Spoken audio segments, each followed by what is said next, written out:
Punjabi radio USA ਸੁਣ ਰਹੇ ਸਾਰੇ ਹੀ ਮਾਣਯੋਗ ਅਤੇ ਸਤਿਕਾਰ ਤੇ ਸਰੋਤਿਆਂ ਨੂੰ ਬਹੁਤ ਹੀ ਪਿਆਰ ਸਤਿਕਾਰ ਸੇ ਦੋਨੋਂ ਜੁੜ ਕੇ ਨਿੱਕੀ ਜਿਹੀ ਸਤਿ ਸ੍ਰੀ ਅਕਾਲ ਸਭ ਨੂੰ ਜੀਆਂ ਨੂੰ ਆਖਦੇ ਹਾਂ। ਸੋ ਤੇ ਪ੍ਰੋਗਰਾਮ ਅਪਡੇਟ ਅਮਰੀਕਾ ਦੇ ਵਿੱਚ ਆਪ ਸਭ ਦਾ ਸਵਾਗਤ ਹੈ। ਮੇਰੇ ਨਾਲ ਜੁੜ ਚੁੱਕੇ ਨੇ ਅਪਡੇਟ ਅਮਰੀਕਾ ਦੇ ਵਿੱਚ ਹਰਜੋਤ ਸਿੰਘ ਜੀ ਆਇਆਂ ਨੂੰ ਸਵਾਗਤ ਹੈ। ਸਤਿ ਸ੍ਰੀ ਅਕਾਲ ਜੀ। ਧੰਨਵਾਦ ਜੀ। ਪੰਜਾਬੀ ਰੇਡੀਓ USA ਦੇ ਜਿੰਨੇ ਵੀ ਸਰੋਤੇ ਸਾਡੇ ਸਾਰੇ ਹੀ AM ਸਟੇਸ਼ਨਸ FM ਸਟੇਸ਼ਨ ਘਰਾਂ ਦੇ ਵਿੱਚ ਰੇਡੀਓ ਸੈਟਸ ਤੇ ਜਿਹੜੇ ਸਾਈਡ ਬੈਂਡ ਵਾਲੇ ਸਟੇਸ਼ਨ ਹੈਗੇ ਆਈਫੋਨ ਤੇ ਐਂਡਰਾਇਡ ਦੀ ਐਪਸ ਦੇ ਰਾਹੀਂ ਟੈਲੀਫੋਨ ਦੇ ਰਾਹੀਂ ਫੇਸਬੁੱਕ ਤੇ ਲਾਈਵ ਜੁੜੇ ਹੋਏ ਹੋ ਦੇਖ ਰਹੇ ਹੋ ਸਾਰਿਆਂ ਨੂੰ ਜੀ ਆਇਆਂ ਨੂੰ ਤੇ ਬਹੁਤ ਹੀ ਪਿਆਰ ਤੇ ਸਤਿਕਾਰ ਭਰੀ ਸਤਿ ਸ਼੍ਰੀ ਅਕਾਲ ਸਰੋਤਿਓ। ਅੱਜ ਅਪ੍ਰੈਲ ਦੀ 11 ਤਰੀਕ ਆ ਤੇ ਦਿਨ ਜਿਹੜਾ ਸ਼ਨੀਚਰਵਾਰ। ਅੱਜ ਦਾ ਪ੍ਰੋਗਰਾਮ ਸਾਡਾ ਸਪੈਸ਼ਲ ਜਿਹੜਾ ਇਮੀਗ੍ਰੇਸ਼ਨ ਨੂੰ ਲੈ ਕੇ ਹੁੰਦਾ। ਪਿਛਲੇ ਕਾਫੀ ਹਫ਼ਤਿਆਂ ਤੋਂ ਇਮੀਗ੍ਰੇਸ਼ਨ ਦੇ ਆਪਾਂ ਕੁਐਸਚਨ ਨਹੀਂ ਕਰ ਰਹੇ ਸੀ ਕਿਉਂਕਿ ਕਰੋਨਾ ਵਾਇਰਸ ਦਾ ਜ਼ਿਆਦਾ ਜ਼ੋਰ ਸੀ, ਹਜੇ ਵੀ ਹੈਗਾ। ਪਰ ਅੱਜ ਸਾਡੇ ਨਾਲ ਇਮੀਗ੍ਰੇਸ਼ਨ ਲਾਇਰ ਜਗਵੀਰ ਸਿੰਘ ਜੁੜਨਗੇ। ਸਾਡੇ ਸਰੋਤੇ ਦਾ ਕੋਈ ਇਮੀਗ੍ਰੇਸ਼ਨ ਨਾਲ ਰਿਲੇਟਡ ਕੁਐਸਚਨ ਹੋਇਆ ਤੁਸੀਂ ਫੇਸਬੁੱਕ 'ਤੇ ਪਾ ਸਕਦੇ ਹੈਗੇ ਆ ਅਤੇ ਜਾਂ ਫਿਰ ਸਾਨੂੰ ਕਾਲ ਕਰ ਲਿਓ 20 ਮਿੰਟ ਬਾਅਦ 408 272 5200 'ਤੇ। ਜੀ ਬਿਲਕੁਲ। ਪ੍ਰੋਗਰਾਮ ਸ਼ੁਰੂ ਕਰਨ ਤੋਂ ਪਹਿਲਾਂ ਸਾਡੇ ਅੱਜ ਦੇ ਸਪਾਂਸਰਸ ਉਹਨਾਂ ਦਾ ਧੰਨਵਾਦ ਕਰਦੇ ਹਾਂ। ਖਾਲਸਾ ਇੰਸ਼ੋਰੈਂਸ ਏਜੰਸੀ ਵਾਲੇ ਜਿਨ੍ਹਾਂ ਦੇ ਕੋਲੋਂ ਤੁਸੀਂ ਹਰ ਇੱਕ ਤਰੀਕੇ ਦੀ ਇੰਸ਼ੋਰੈਂਸ ਕਰਵਾ ਸਕਦੇ ਹੋ। ਇੰਸ਼ੋਰੈਂਸ ਬਾਰੇ ਪਤਾ ਕਰਨ ਲਈ ਕਾਲ ਕਰ ਸਕਦੇ ਹੋ ਨੰਬਰ 408 272 2500 ਦੇ ਉੱਤੇ। ਕਰੋਨਾ ਵਾਇਰਸ ਦੇ ਕਰਕੇ ਜੇ ਕਿਸੇ ਦੀ ਜੋਬ ਚਲੀ ਗਈ ਹੈ ਕੈਲੀਫੋਰਨੀਆ ਦੇ ਵਿੱਚ ਜਾਂ ਉਹਨਾਂ ਦੀ ਤਨਖਾਹ ਦੇ ਵਿੱਚ ਕਟੌਤੀ ਹੋਈ ਹੈ ਅਤੇ ਉਹ ਆਪਣੇ ਹੈਲਥ ਇੰਸ਼ੋਰੈਂਸ ਦੇ ਪਲਾਨ ਨੂੰ ਚੇਂਜ ਕਰਨਾ ਚਾਹੁੰਦੇ ਨੇ, ਮੈਡੀਕਲ ਦੇ ਬਾਰੇ ਕੋਈ ਤੁਹਾਡੀ ਜਿਹੜੀ ਜਾਣਕਾਰੀ ਤੁਸੀਂ ਉਹਨਾਂ ਤੋਂ ਲੈਣਾ ਚਾਹੁੰਦੇ ਹੋ ਤਾਂ ਕਾਲ ਕਰ ਸਕਦੇ ਹੋ ਖਾਲਸਾ ਇੰਸ਼ੋਰੈਂਸ ਏਜੰਸੀ ਵਾਲਿਆਂ ਨੂੰ ਨੰਬਰ 408 272 2500 4082722500। ਨਾਲ ਹੀ Manjit Singh, Narinder Kaur Clark Clovis, Amarjit Singh Stockton, Amarjit Singh ਮੈਂਸ Yuba City, Avtar Singh Manzil Clovis, Karnail Singh Randhawa Sacramento, Bisla ਪਰਿਵਾਰ Paramjit Singh Deol Fresno, Binder Dhaliwal Bakersfield, Manjit Singh Fremont, Harjit Singh Lathrop, Baldeep Singh Nagra Manteca. ਇਹਨਾਂ ਸਾਰਿਆਂ ਦਾ ਬਹੁਤ ਬਹੁਤ ਧੰਨਵਾਦ ਕਰਦੇ ਹਾਂ। ਜੇਕਰ ਤੁਸੀਂ ਜਾਂ ਕੋਈ ਹੋਰ ਕਾਰੋਬਾਰ ਇਸ ਪ੍ਰੋਗਰਾਮ ਨੂੰ ਸਪਾਂਸਰ ਕਰਨਾ ਚਾਹੁੰਦੇ ਹੋ ਸੰਪਰਕ ਕਰ ਸਕਦੇ ਹੋ ਨੰਬਰ 408 722 7698 ਦੇ ਉੱਤੇ। ਜੀ ਬਿਲਕੁਲ। ਰਾਜਕਰਮਵੀਰ ਸਿੰਘ ਜੀ, ਜਿਹੜੇ ਪਿਛਲੇ 24 ਘੰਟੇ ਆ ਇਹ ਵੀ ਦੁਨੀਆ 'ਚ ਜਿਹੜੇ ਬਾਹਲੇ ਗੁੱਡ ਨਹੀਂ ਰਹੇ, ਖਾਸ ਕਰਕੇ ਕਰੋਨਾ ਵਾਇਰਸ ਨੂੰ ਲੈ ਕੇ। ਹੁਣ ਤੱਕ 17,32,306 ਕੇਸ ਕਰੋਨਾ ਵਾਇਰਸ ਦੇ ਪੀੜਤ ਲੋਕਾਂ ਦੇ ਹੋ ਚੁੱਕੇ ਆ। 1,06,347 ਮੌਤਾਂ ਹੋ ਚੁੱਕੀਆਂ। 3,92,718 ਲੋਕ ਜਿਹੜੇ ਆ ਰਿਕਵਰ ਹੋਏ ਹੈਗੇ ਆ। USA ਲਈ ਵੀ ਬਾਹਲਾ ਦਿਨ ਜਿਹੜਾ ਗੁੱਡ ਨਹੀਂ ਰਿਹਾ। USA ਦੇ ਵਿੱਚ ਹੁਣ ਤੱਕ 5,06,008 ਲੋਕ ਜਿਹੜੇ ਆ ਪੀੜਤ ਆ ਅਤੇ 19,666 ਮੌਤਾਂ ਹੋ ਚੁੱਕੀਆਂ। ਹੁਣ ਆਪਾਂ ਜਿਹੜਾ ਆ ਇਟਲੀ ਤੋਂ ਵੱਧ ਜਿਹੜੀਆਂ ਮੌਤਾਂ USA 'ਚ ਹੋ ਗਈਆਂ ਹੈਗੀਆਂ। ਜੀ ਬਿਲਕੁਲ। ਜਿਹੜੀ ਹੁਣ ਤੱਕ ਆਪਾਂ ਕੱਲ੍ਹ ਜਿਹੜੀ ਸ਼ਾਮ ਕੀਤੀ ਸੀ ਖਬਰ, ਅਤੇ ਉਸ ਤੋਂ ਲੈ ਕੇ ਹੁਣ ਤੱਕ 12 ਘੰਟਿਆਂ ਦੇ ਦਰਮਿਆਨ 919 ਹੋਰ ਮੌਤਾਂ ਜਿਹੜੀਆਂ ਉਹ ਰਿਪੋਰਟ ਹੋ ਚੁੱਕੀਆਂ ਹੋਈਆਂ ਨੇ ਅਮਰੀਕਾ ਦੇ ਵਿੱਚ। ਅਜੇ ਆਪਾਂ ਕਹਿ ਲਓ ਵੀ ਦਿਨ ਦੀ ਸ਼ੁਰੂਆਤ ਆ ਜਾਂ ਚਲੋ ਈਸਟ ਕੋਸਟ ਵਾਲੇ ਪਾਸੇ ਅੱਧਾ ਦਿਨ ਜਿਹੜਾ ਉਹ ਲੰਘ ਗਿਆ ਹੈਗਾ ਆ। ਸੋ ਇਹ ਇੱਕ ਬਹੁਤ ਹੀ ਮੰਦਭਾਗਾ ਆંકੜਾ ਹੈਗਾ ਆ ਜਿਸ ਨੂੰ ਆਪਾਂ ਇਹ ਪਾਰ ਕੀਤਾ ਆ ਅਤੇ ਇਹ ਉਮੀਦ ਹੁਣ ਆਪਾਂ ਕਰਦੇ ਹਾਂ ਵੀ ਆਉਣ ਵਾਲੇ ਦਿਨਾਂ 'ਚ ਇਹ ਚੀਜ਼ਾਂ ਜਿਹੜੀਆਂ ਘਟਣ। ਪਰ ਹਾਲ ਦੀ ਘੜੀ ਜਿਹੜਾ ਇਸ ਦੇ ਉੱਤੇ ਕਾਬੂ ਪਾਉਣ ਨੂੰ ਲੈ ਕੇ ਉਹ ਥੋੜ੍ਹਾ ਜਿਹੜਾ ਹਰਜੋਤ ਸਿੰਘ ਜੀ ਸਮਾਂ ਲੱਗ ਜਾਊਗਾ। ਨਿਊਯਾਰਕ ਦੇ ਗਵਰਨਰ ਨੇ ਹੁਣੇ ਜਿਹੜਾ ਦੱਸਿਆ, ਕਹਿੰਦੇ ਵੀ 783 ਕਰੋਨਾ ਵਾਇਰਸ ਦੇ ਨਾਲ ਰਿਲੇਟਿਡ ਉਹਨਾਂ ਦੀ ਸਟੇਟ ਦੇ ਵਿੱਚ ਇਹ ਮੌਤਾਂ ਹੋਈਆਂ ਆ। ਇਹ ਹੁਣੇ ਕੁਛ ਅੱਧਾ ਘੰਟਾ ਪਹਿਲਾਂ ਇਹ ਹਰਜੋਤ ਸਿੰਘ ਜੀ ਕਰ ਰਹੇ ਸੀਗੇ, ਪੱਤਰਕਾਰਾਂ ਨੂੰ ਸੰਬੋਧਿਤ ਹੋ ਰਹੇ ਸੀਗੇ। ਸੋ ਇਹ ਜਿਹੜੀ ਨਵੀਂ ਜਿਹੜੀ ਆਈ ਆ, ਸੋ ਜੇ ਕਹਿੰਦੇ ਵੀ ਪਿਛਲੇ 6 ਅਪ੍ਰੈਲ ਤੋਂ ਦੇਖਿਆ ਜਾਵੇ ਤਾਂ ਹੁਣ ਤੱਕ 700-800 ਦੇ ਗੇੜ ਦੇ ਦਰਮਿਆਨ ਜਿਹੜੀਆਂ ਮੌਤਾਂ ਆ। ਸੋ ਇੱਕ ਹਿਸਾਬ ਦੇ ਨਾਲ ਇਸ ਨੂੰ ਇਹ ਫਲੈਟਨ ਦਾ ਕਰਵ ਵਾਲੇ ਹਿਸਾਬ ਦੇ ਨਾਲ ਉਹ ਦੇਖ ਰਹੇ ਆ ਵੀ ਐਟਲੀਸਟ ਇਸ ਤੋਂ ਉੱਤੇ ਨੂੰ ਜਿਹੜਾ ਆ ਉਹ ਉਛਾਲ ਜਿਹੜੀ ਆ ਉਹ ਨਹੀਂ ਹੋ ਰਹੀ, ਜਿਹੜੀ ਕਿ ਕਿਤੇ ਨਾ ਕਿਤੇ ਆਪਾਂ ਉਮੀਦ ਕਰਦੇ ਹਾਂ ਵੀ ਬਾਕੀ ਸਾਰੇ ਜਿਹੜੇ ਸੂਬਿਆਂ ਦੇ ਵਿੱਚ ਵੀ ਇੱਦਾਂ ਹੀ ਜਿਹੜਾ ਉਹ ਹੋਵੇ ਵੀ ਉਛਾਲ ਜਿਹੜਾ ਉਹ ਨਾ ਆਵੇ ਅਤੇ ਹੌਲੀ ਹੌਲੀ ਜਿਹੜਾ ਥੱਲੇ ਵੱਲ ਨੂੰ ਜਿਹੜਾ ਕੰਮ ਆ ਉਹ ਵਧੇ। ਅਤੇ ਨਿਊਯਾਰਕ ਦੇ ਵਿੱਚ ਉਹਨਾਂ ਨੇ ਕਿਹਾ ਵੀ ਜਿਹੜਾ ਹੌਸਪੀਟਲਾਈਜੇਸ਼ਨ ਹੈਗਾ, ਲੋਕ ਜਿਹੜੇ ਹਸਪਤਾਲ ਦੇ ਵਿੱਚ ਦਾਖਲ ਕੀਤੇ ਜਾ ਰਹੇ ਆ, ਉਸ ਦੇ ਵਿੱਚ ਆંકੜਿਆਂ ਦੇ ਵਿੱਚ ਵੀ ਕਟੌਤੀ ਜਿਹੜੀ ਆ ਉਹ ਦੇਖ ਰਹੇ ਆ, ਉਹ ਥੱਲੇ ਵੱਲ ਨੂੰ ਜਿਹੜਾ ਉਹ ਆ ਰਿਹਾ ਆ। ਨਿਊਯਾਰਕ ਦੇ ਗਵਰਨਰ ਨੇ ਕਿਹਾ ਵੀ ਜਿਹੜੀ ਕਰਵ ਆ ਉਹ ਹੁਣ ਪੱਧਰੀ ਹੋਣੀ ਸ਼ੁਰੂ ਹੋਈ ਆ, ਫਲੈਟਨ ਜਿਹੜੀ ਉਹ ਹੋ ਰਹੀ ਹੈਗੀ ਆ। ਜੀ ਬਿਲਕੁਲ। ਸੋ ਇਸੇ ਤਰ੍ਹਾਂ ਅੱਜ ਪ੍ਰੈਜ਼ੀਡੈਂਟ ਡੋਨਲਡ ਟਰੰਪ ਨੇ ਉਹਨਾਂ ਮੁਲਕਾਂ ਨੂੰ ਜਿਹੜਾ ਆ ਥ੍ਰੈਟ ਕੀਤੀ ਆ ਜਿਹੜੇ ਆਪਣੇ ਸਿਟੀਜ਼ਨ ਨੂੰ ਵਾਪਸ ਨਹੀਂ ਲਿਜਾ ਰਹੇ। ਸੋ ਉਹਨਾਂ ਨੇ ਕਿਹਾ ਵੀ ਅਸੀਂ ਵੀਜ਼ਾ ਸੈਂਕਸ਼ਨਸ ਲਾ ਦਾਂਗੇ ਜਿਹੜੇ ਮੁਲਕ USA ਦੇ ਵਿੱਚੋਂ ਆਪਣੇ ਜਿਹੜੇ ਉਹਨਾਂ ਦੇ ਵਿਜ਼ਟਰ ਆਏ ਹੋ ਆ ਜਾਂ ਕੋਈ ਹੋਰ ਵੀ ਉਹਨਾਂ ਨੂੰ ਵਾਪਸ ਨਹੀਂ ਲਿਜਾ ਰਹੇ ਹੈਗੇ। ਇਸੇ ਤਰ੍ਹਾਂ ਜਿਹੜਾ ਜਾਪਾਨ ਤੋਂ ਆ ਰਹੀ ਆ, ਜਾਪਾਨ ਦੀ ਜਿਹੜੀ ਸਰਕਾਰ ਆ ਉਹਨਾਂ ਨੇ ਇਹ ਕਿਹਾ ਆ ਵੀ ਜਿਹੜੀ ਆਪਾਂ ਲਾਈਆਂ ਰਿਸਟ੍ਰਿਕਸ਼ਨ ਆ ਉਹ ਹੋਰ ਵੀ ਅੱਗੇ ਜਾ ਕੇ ਐਕਸਟੈਂਡ ਹੋ ਸਕਦੀਆਂ। ਚਾਈਨੀਜ਼ ਇੱਕ ਨਵੀਂ ਸਟੱਡੀ ਆਈ ਹੈ ਰਾਜਕਨਵੀਰ ਸਿੰਘ ਜੀ, ਉਹਨਾਂ ਨੇ ਇਹ ਕਿਹਾ ਵੀ ਜਿਹੜੇ ਵਾਇਰਸ ਦੇ ਪਾਰਟੀਕਲਸ ਆ ਉਹ 13 ਫੁੱਟ ਤੱਕ ਟਰੈਵਲ ਕਰ ਸਕਦੇ ਆ, ਲਗਭਗ 4 ਮੀਟਰ ਤਾਈਂ, ਜਿਸ ਨੂੰ ਕਿ ਪਹਿਲਾਂ ਜਿੰਨੀਆਂ ਜਿਹੜੀਆਂ ਗਵਰਨਮੈਂਟਸ, ਜਿੱਦਾਂ ਖਾਸ ਕਰਕੇ ਸਾਡੀ ਗਵਰਨਮੈਂਟ ਜਿਹੜਾ ਕਹਿ ਰਹੀ ਸੀ, ਉਹ ਤੋਂ ਕਹਿੰਦੇ ਵੀ ਇਹ ਡਬਲ ਡਿਸਟੈਂਸ ਤੱਕ ਜਿਹੜਾ ਆ ਵਾਇਰਸ ਜਾ ਸਕਦੇ ਹੈਗੇ ਆ ਜੀ। ਤੇ ਇੱਕ ਬ੍ਰਿਟਿਸ਼ ਦੀ ਸਾਇੰਟਿਸਟ ਨੇ ਅੱਜ ਪ੍ਰੈਡਿਕਟ ਕੀਤਾ ਹੈ, ਕਹਿੰਦੇ ਵੀ 80% ਉਹ ਕੌਨਫੀਡੈਂਟ ਆ ਵੀ ਕਰੋਨਾ ਵਾਇਰਸ ਦੇ ਜਿਹੜਾ ਵੈਕਸੀਨੇਸ਼ਨ ਆ, ਜਿਹੜਾ ਉਹਦਾ ਟੀਕਾ ਆ, ਉਹ ਸਤੰਬਰ ਤੱਕ ਤਿਆਰ ਹੋ ਜਾਊਗਾ। ਤੇ ਜਿਹੜੇ ਡਾਕਟਰ ਫੌਸੀ ਆ, ਉਹਨਾਂ ਨੇ ਕੱਲ੍ਹ ਇਹ ਕਿਹਾ ਵੀ ਨੋਰਮਲ ਆਉਣ ਦੇ ਲਈ USA ਦੇ ਵਿੱਚ ਸਾਰਾ ਕੁਝ ਨਵੰਬਰ ਮਹੀਨਾ ਲੱਗ ਸਕਦਾ ਹੈ। ਸੋ ਥੈਂਕਸ ਗਿਵਿੰਗ ਤੱਕ ਜਿਹੜਾ ਆ ਲੋਕ ਉਹ ਦੇਖਣ ਵੀ ਉਸ ਟਾਈਮ ਤੱਕ ਨੋਰਮਲ ਜਿਹੜਾ ਉਹ ਆਪਾਂ ਹੋ ਸਕਦੇ ਹਾਂ। ਬਿਲਕੁਲ ਜਿਹੜਾ ਹਰਜੋਤ ਸਿੰਘ ਜੀ, ਹੁਣ ਇਹਦੇ ਵਿੱਚ ਕਾਹਲੀ ਕਰਕੇ ਕੋਈ ਫਾਇਦਾ ਨਹੀਂ ਹੈਗਾ। ਜੇ ਆਪਾਂ ਹੁਣ ਕਾਬੂ ਪਾ ਰਹੇ ਹੈਗੇ ਆ ਤਾਂ ਉਸ ਦੇ ਉੱਤੇ ਫਿਰ ਚੰਗੀ ਤਰੀਕੇ ਦੇ ਨਾਲ ਹੀ ਕਾਬੂ ਜਿਹੜਾ ਉਹ ਪਾਇਆ ਜਾਵੇ। ਇਹ ਜਿਹੜਾ ਜ਼ਰੂਰ ਆਪਾਂ ਨੂੰ ਧਿਆਨ ਰੱਖਣ ਦੀ ਜਿਹੜੀ ਉਹ ਜ਼ਰੂਰਤ ਹੈਗੀ ਆ।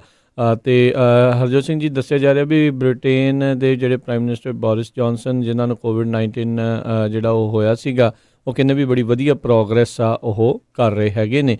ਸੋ ਇਹ ਉਮੀਦ ਜਿਹੜੀ ਹੈਗੀ ਆ ਵੀ ਉਹ ਜਲਦੀ ਹੀ ਜਿਹੜੇ ਉਹ ਵਾਪਸ ਆ ਜਾਣਗੇ, ਕਿਉਂਕਿ ਉਹਨਾਂ ਨੇ ਦੱਸਿਆ ਸੀਗਾ ਵੀ ਉਹ ਤੁਰਨ ਫਿਰਨ ਜਿਹੜੇ ਉਹ ਲੱਗ ਪਏ ਸੀਗੇ ਰੈਸਟ ਕਰਨ ਤੋਂ ਬਾਅਦ ਦੇ ਵਿੱਚ। ਜੀ, ਇਸੇ ਤਰ੍ਹਾਂ ਹੁਣ ਬਜਟ ਨੂੰ ਲੈ ਕੇ ਜਿਹੜਾ ਕਾਫੀ ਕੁਛ ਜਿਹੜੀ ਕਸ਼ਮਕਸ਼ ਡੈਮੋਕ੍ਰੇਟ ਤੇ ਰਿਪਬਲਿਕਨਾਂ 'ਚ ਚੱਲ ਰਹੀ ਹੈਗੀ ਆ।